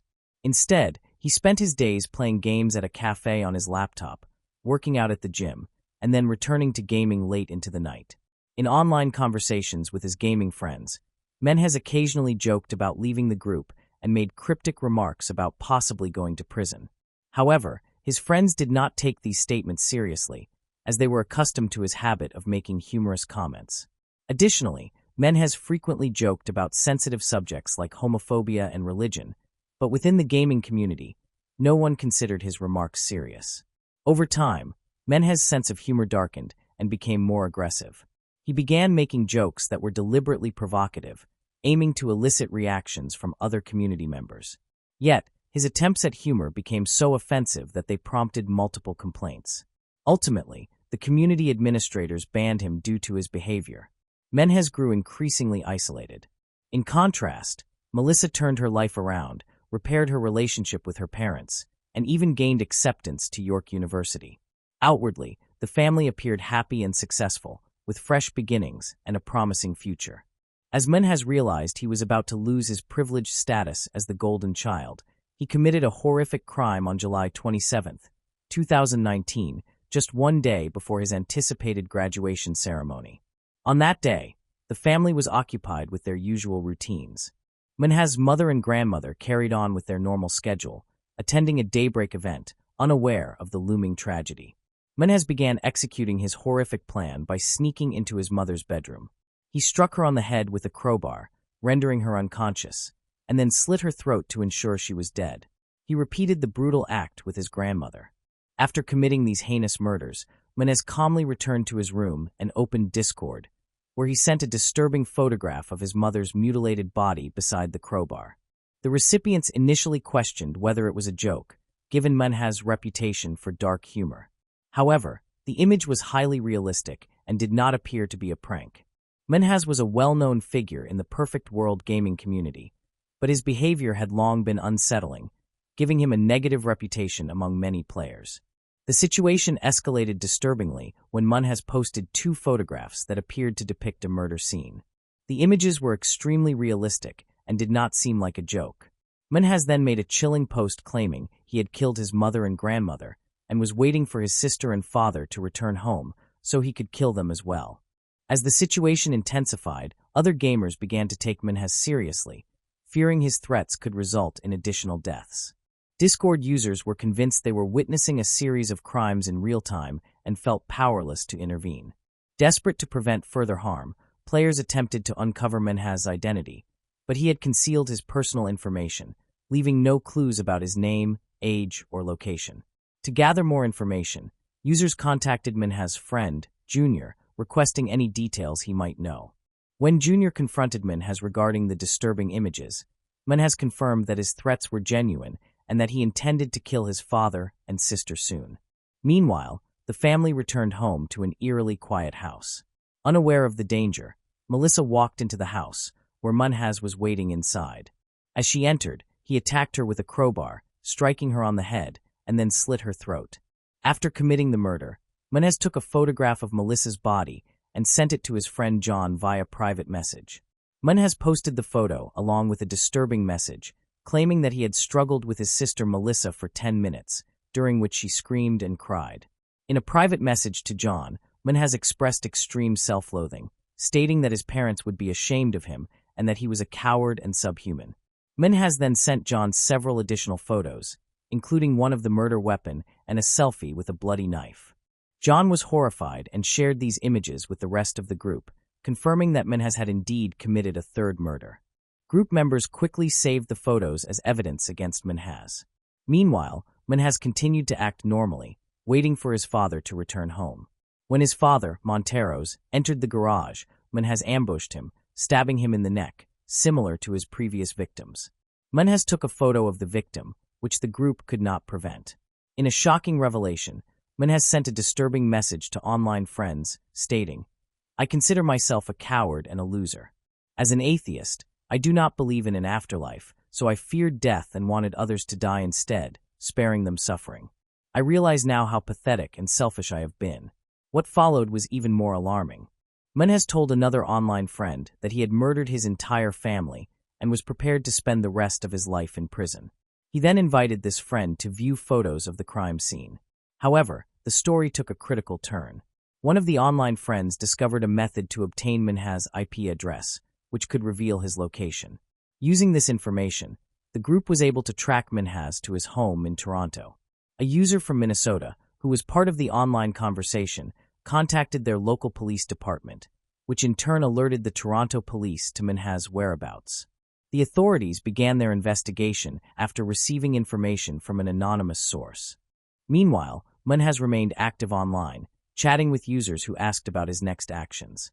He claimed he would try new things, including drinking, smoking, and reconnecting with an ex-girlfriend.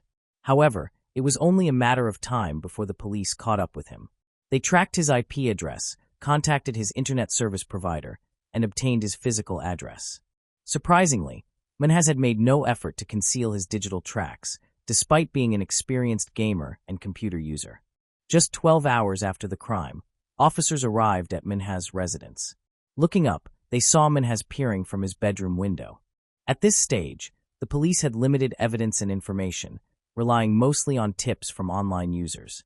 They were uncertain about the accuracy of these reports. However, Minhaj unexpectedly made their job easier. After posting a farewell message on Discord, announcing that the police had arrived, he voluntarily went downstairs, opened the door, and surrendered to authorities. When questioned, Minhaj responded that this was his family's home and that the police would discover the truth for themselves. The bodies of Monteros and Melissa were found first, followed by Momitaz and Firoza near the house's entrance. Minhaj was immediately arrested on suspicion of murder and taken to the local police station for further questioning. During the interrogation, he displayed unusual calmness, showing no visible emotion. His lack of emotional response was striking, as though he were discussing a trivial matter. He was ultimately charged with 4 counts of murder, 3 first-degree and 1 second-degree. In court, the evidence strongly indicated his guilt. The Perfect World gaming community had preserved records of all his online messages, which served as evidence against him, confirming his culpability to a significant degree. Moving on to the next case. Nada Harania. In Farmington Hills, Michigan, it appeared to be an ordinary morning. But a terrible event was unfolding in a pleasant neighborhood. Nada Harania's body lay slumped and motionless beneath a second-floor window. At first, it seemed like a tragic accident or a fall. But soon, questions arose that did not make sense if it had been an accident. What initially appeared to be a family tragedy quickly became a frightening puzzle. Nada had died before she even hit the ground. These pieces of the puzzle pointed to people very close to her. Basil Altantawi, her husband, had a past that caused people to distrust him. His ex-wife had moved out, and he had been living with someone else for over a year. He was undergoing a divorce. Nada claimed that he had pushed her down the stairs, which had sparked the conflict that led to the divorce. Because he was found guilty of domestic violence, he had to wear an electronic ankle monitor and was prohibited from contacting her for 2 years. Records indicated that he had not approached the house the morning of the incident. Their 16-year-old son, however, acted in ways that raised more questions than they answered at the most critical moment. The cameras showed that although he claimed to be trying to save his mother, his actions did not align with a genuine attempt to escape. His behavior seemed cold and almost like a rehearsal. The daughter also drew police attention. At the time her mother fell, she was the only one awake. But there was one more person on the list. One of the suspects was an unnamed boyfriend. No cameras captured footage from the window itself, but one recorded the light projecting on a wall and the shadow of another person just before the fall. What truly happened that morning? Was it a mistake or an impulsive act? Or was it a planned crime? One fact was certain. The truth could not be uncovered through the window where no one reported anything falling. It lay hidden in the darkness. Farmington Hills is a city in the United States with a population of over 80,000 people. It is recognized for its high quality of life and is considered one of the safest areas in the Detroit metropolitan region. The city offers parks, cultural centers, strong schools, and a diverse economy focused on service, engineering, and technology companies. It combines quiet neighborhoods with convenient access to larger cities. Harania and her children lived in Farmington Hills. In 2017, Muhammad, 16, Aya, 14, and Sidra, 12, lived together. Nada Harania, who was 35, lived for her children. Friends described her as a loving, determined woman who always wanted the best for her kids and worked as a personal trainer. Neighbors said she was constantly active, often seen running through the streets. No matter the challenges, Nada always wore a smile. But there were times when she should not have had to. Her marriage was always full of conflict. Nada died 2 days before a meeting that would determine the outcome of the divorce. In 1999, she married Basel Altantawi in Syria. They were married for nearly 20 years. Basel is reported to have thrown her down the stairs on Valentine's Day, 2016, which led to the divorce proceedings. He initially denied the accusation, but ultimately pleaded guilty to domestic violence. Afterward, he was placed under electronic ankle monitoring and ordered by the court not to contact anyone for 2 years. He was only allowed to see his children during supervised visits. Basel was also facing the decline of his own career at the same time. In 2016, while working as a general practitioner in the Canton municipality, he was charged with healthcare fraud. This included falsifying Medicaid records. He received a 1-day prison sentence and was ordered to pay fines totaling nearly $280,000 in January 2017. In the divorce filings, he claimed he was broke and could not afford the lifestyle of his family, which he described as extravagant, referencing expensive clothing and frequent shopping. He was also concerned that his children were adopting American ways unnecessarily, which he felt contradicted the Islamic and Syrian values he upheld. Now, the narrative reaches the tragic day when Nada Harania died. It was nearly 6:30 in the morning. On what seemed to be an ordinary day in August 2017, the Farmington Hills Police Department received a call regarding an emergency. Officer Jordan arrived at an upscale home typical of the affluent neighborhoods in Detroit. On the other end of the line was a 14-year-old girl named Aya. She was searching for her mother, but could not locate her. Her mother had just gone inside the house. After a brief moment, Aya saw something that made her feel like giving up. Her mother's body was on the ground in the side garden, motionless. From the outside, that was how it appeared at first. A second-floor window that was open allowed light to reveal what might have occurred.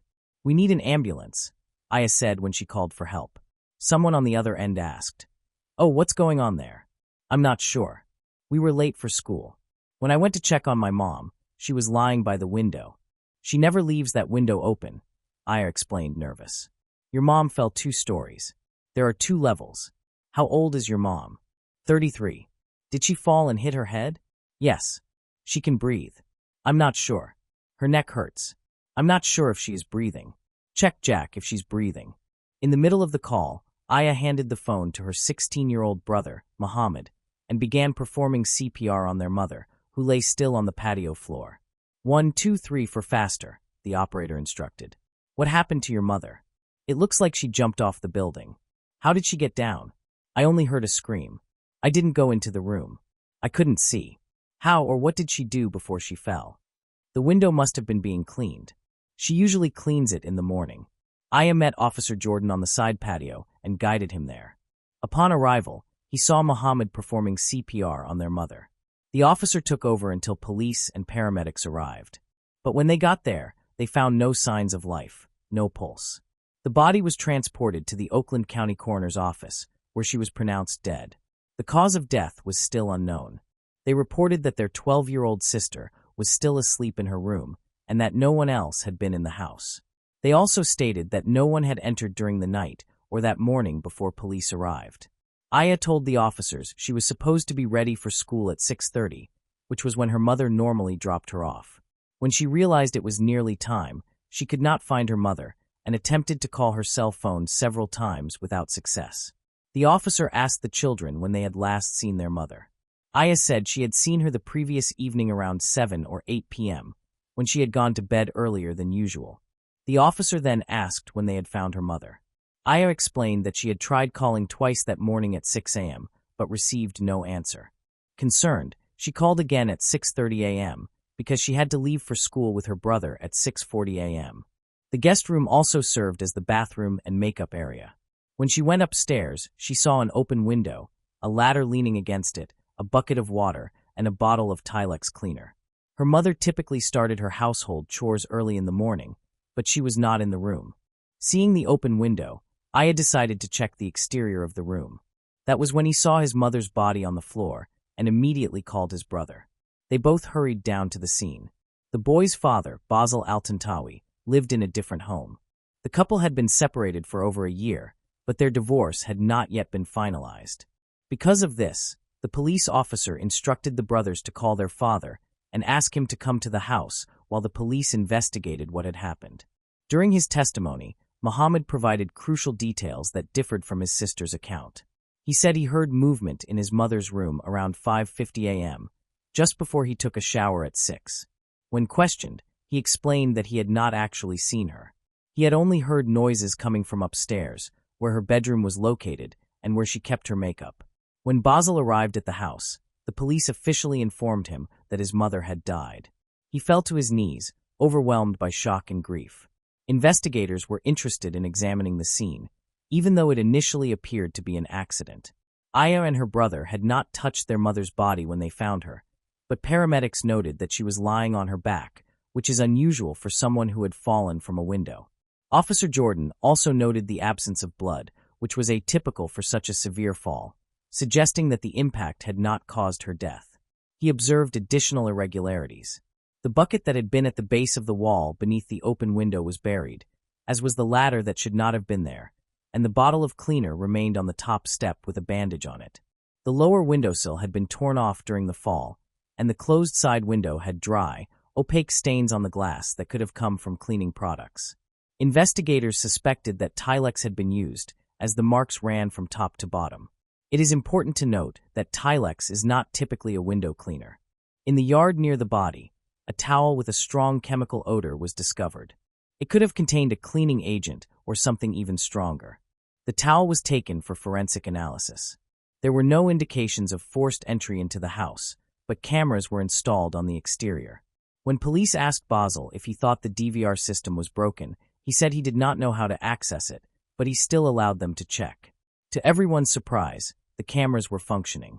One of them even faced the side yard. The guest bedroom window was not within the frame, but the camera captured shadows on the wall across from it. The police first recorded the monitor with a handheld camera to obtain a quick copy. Later, they were able to download a higher quality version. At 5:53 a.m., the light in the makeup room turned on, and a shadow of a person opened the window. The video clearly shows that there are two people in the room.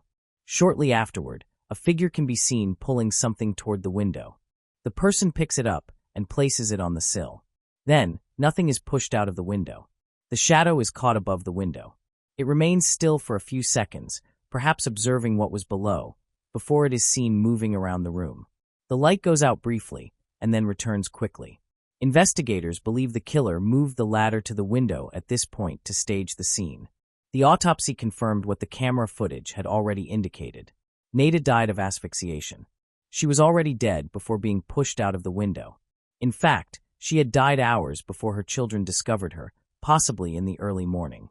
Because of her history, it was not surprising that Basil was the primary suspect. However, the house did not have any cameras capturing anyone entering or leaving during the night. Additionally, Basil was on probation and was prohibited from visiting the house, with his movements monitored by an ankle device. The data showed he was only at the house after police arrived to assist his children. He was not present when Nada died. Aya and Muhammad called 911 less than an hour after finding their mother's body. Cameras recorded her handing the phone to her older brother as she ran to the end of the street to call for help and point them to the side of the house where nothing was lying. The footage also showed Ramad attempting to save his mother, or more accurately, simulating CPR or performing it very poorly, applying minimal pressure on the chest during compressions. When investigators compared the video footage with the emergency call audio, they found that Muhammad stopped performing compressions at least twice, even though he continued counting aloud as if performing them correctly. He said 1, 2, 3, 4, but was not actually moving or performing the actions. The video shows Muhammad becoming more vigorous as Aya and Officer Jordan approached. But the officer noted that the first time he saw the teenager, he was holding his cell phone in his right hand and lightly striking his mother with his left. On August 21st, the house was searched, but Farmington Hills police later returned with a warrant for a more thorough investigation. They discovered a broken washing machine in the laundry room. Looking through the glass door, they saw a beige rug. There was not a full load of laundry in it. Small white flakes floated in the water, likely pieces of the carpet covering coming off. Forensic tests were conducted on the carpet, the cloth found near the body, and other items scattered throughout the house. It was suspected that one of these items had been used to kill her, possibly soaked in a poisonous chemical or substance. In the garage, police found numerous hazardous products, including pesticides, rodent poisons, herbicides, antifreeze, bleach, and paint. All of these items were collected and sent to a laboratory for testing. After reviewing the security camera footage, detectives returned to the house and asked all family members to come to the police station to provide formal statements. Basil refused to go with the officers, but allowed them to remain at the house while he went to pick up Aya from school and spoke with Muhammad. While speaking with him, police asked Muhammad about his mother's routine. He stated that she usually went to bed around 9:30 or 10 p.m., but the previous night she had gone to bed earlier, likely between 7 and 8 p.m. at the latest. When asked why, he said he did not know because they had not spoken much that day. "And how do you feel about your mother? Is that okay?" the officer asked. "Things have been fine for a while," he replied. During formal questioning, he said he woke at 6 a.m. and remained in his room until he heard his sister screaming the next morning. "Did your sister call you when she knocked on the door? How did it happen?" "I ran to her when I heard her yelling in the dressing room. She asked for help while on the phone, so I went outside." Muhammad looked shocked when he realized that someone had been captured on camera at the window with his mother. The detectives then adopted a more casual approach, suggesting that it might have been an accident. Perhaps, they said, he had been holding the ladder while helping his mother clean the window and she had fallen momentarily. If that were the case, they said, no one would be at fault. Investigators then began asking Muhammad about the home security system. When questioned, the young man said he did not know how it worked and was unaware that there were cameras at the back of the house. His answer made the detective more cautious. He explained that the goal was to determine what had actually occurred, emphasizing that accidents happen frequently, such as someone holding a ladder and something going wrong. He made it clear that their focus was on listening to him, particularly since he was the eldest son, and investigators had already reviewed the camera footage. They wanted to hear his account of how his mother had fallen out of the window. Under considerable stress, Muhammad hesitated and asked the detective if he could answer more specific questions, saying he did not know where to begin, and was then instructed to start telling the story from the beginning.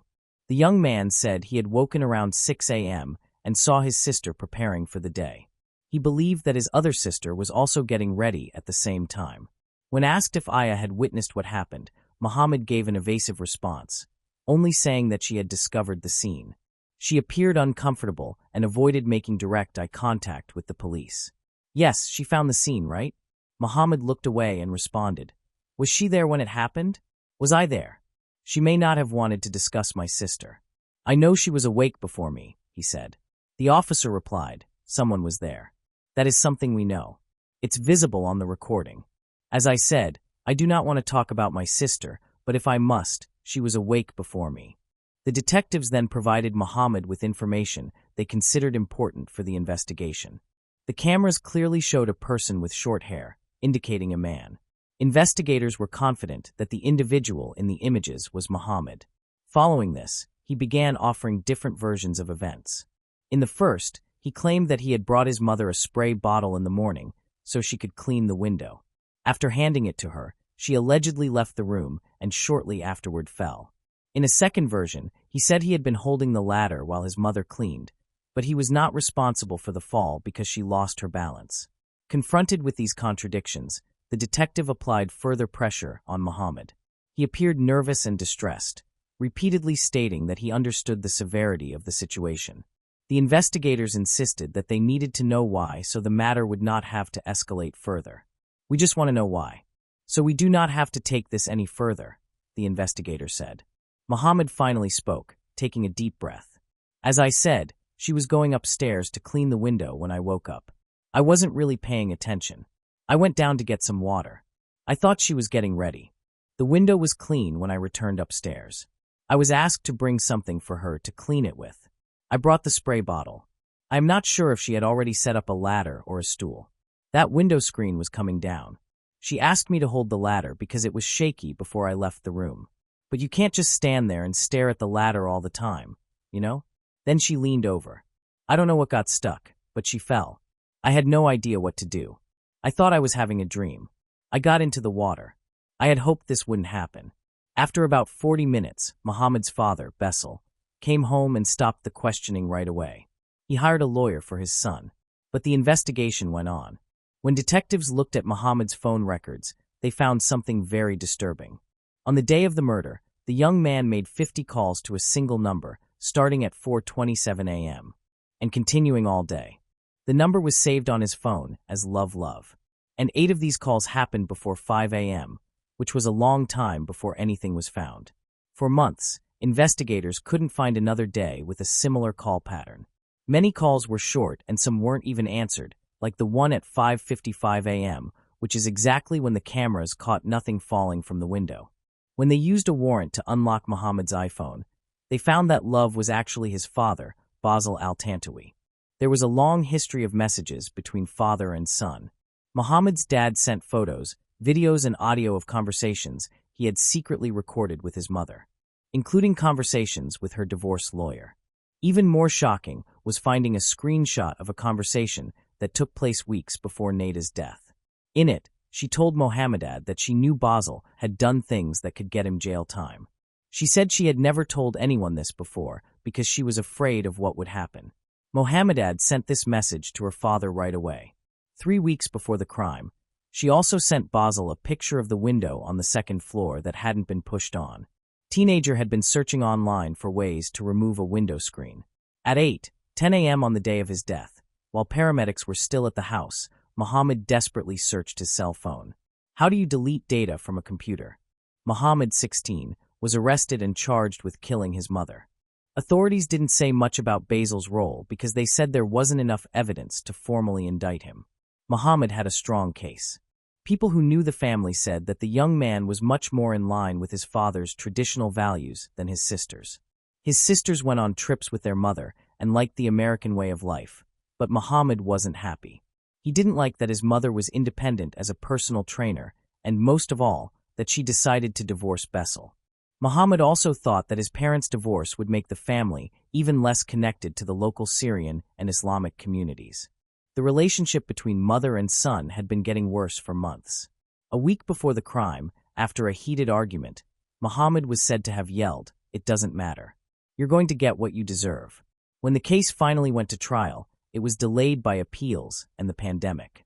The prosecution said that Mohammed killed his mother by suffocating her with a cloth soaked in some kind of toxic substance, most likely in the makeup room. This theory didn't make sense. The young, healthy and athletic woman showed no signs of a struggle. Why was Mohammed also not hurt? But investigators were never able to find the chemical agent or its exact source. The case shocked the entire community and left deep wounds on those who followed the story of a woman who lived to protect her children and was betrayed by the person she loved most. The room where the attack allegedly occurred also showed no obvious signs. The claim that she was not attacked in the guest suite bathroom was based on the fact that cameras captured the lights in that room, which had been on for several minutes. The defense attorney argued that the police should have investigated other men who might have been involved. They noted that Mohammed's friend, who was also a gym teacher and with whom she had been dating, had previously been able to enter the house without the children noticing. If this friend could do it, they argued, then the true culprit could have done so as well. Another issue raised was that Mohammed's story kept changing. The teenager had not been informed of his rights prior to the audio-recorded interview, during which he placed himself and his mother at the scene of the crime. Legally, he could only be questioned after being informed of his right to remain silent, to speak with an attorney, and to have someone present during questioning. The defense team claimed that the teen merely repeated the version of events the detectives had suggested because he believed that was what had occurred. Although the Michigan Court of Appeals ruled that most of these statements could not be used in court, it took the Oakland County jury only 2 hours to reach a verdict. Mohammed was found guilty of first-degree murder. He was 20 years old at the time of sentencing and represented himself. He spoke for hours in a rambling speech, vehemently insisting on his innocence. "I was pulled over and charged 5 years ago. Is this the worst act you can imagine? They want 40 to 80 years in prison. It doesn't bother me. Oh man, I wish I could change the fact that she died so horribly at age 35. He spoke incoherently and said, "Oh man," but the truth was stark and simple. His mother was not taken from him, he killed her. Judge Anderson became upset when Muhammad's father, Basil, stood to deliver his victim impact statement. The doctor, already in poor standing, chose to portray his son as the victim instead of addressing his wife and the loss of the mother of his children. He claimed he had been wrongly convicted. He began saying, "It affected me just as it affected his sister."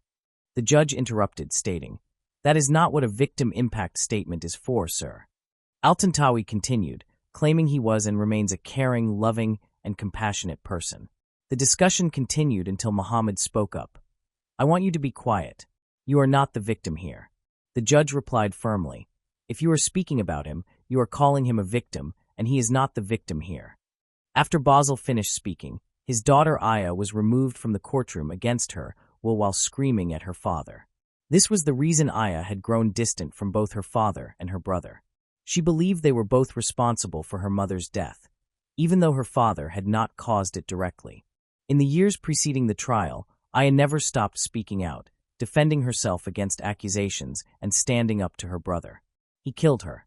That was the verdict. Accordingly, the court ruled that he should serve 35 to 60 years in the Michigan Department of Corrections for aggravated murder. He would spend 1,858 days in jail. Aya told reporters outside the courtroom, "I tried to understand how my brother felt, but these past 5 years have been extremely difficult. He does not appear to feel remorse for what he did. I would not attend his funeral if he died today. I would have a party. I do not care about him." Friends and family said she would be proud of her daughter, who had grown into a strong, determined woman unafraid to speak out. The couple's youngest daughter was placed in her father's care. That concludes the case of Nada Horanai. See you at the next Mystery Solved. This was a disturbing case, but one that will not be forgotten. Thanks for watching. I hope you enjoyed exploring these intriguing cold cases with me. If you found the video fascinating, don't forget to give it a thumbs up and subscribe to Cold Case Mystique for more deep dives into cold case investigations. Your support helps me bring you more compelling content. Leave a comment below with your thoughts or any cases you'd like me to cover next. See you in the next video. And remember, the search for truth never stops.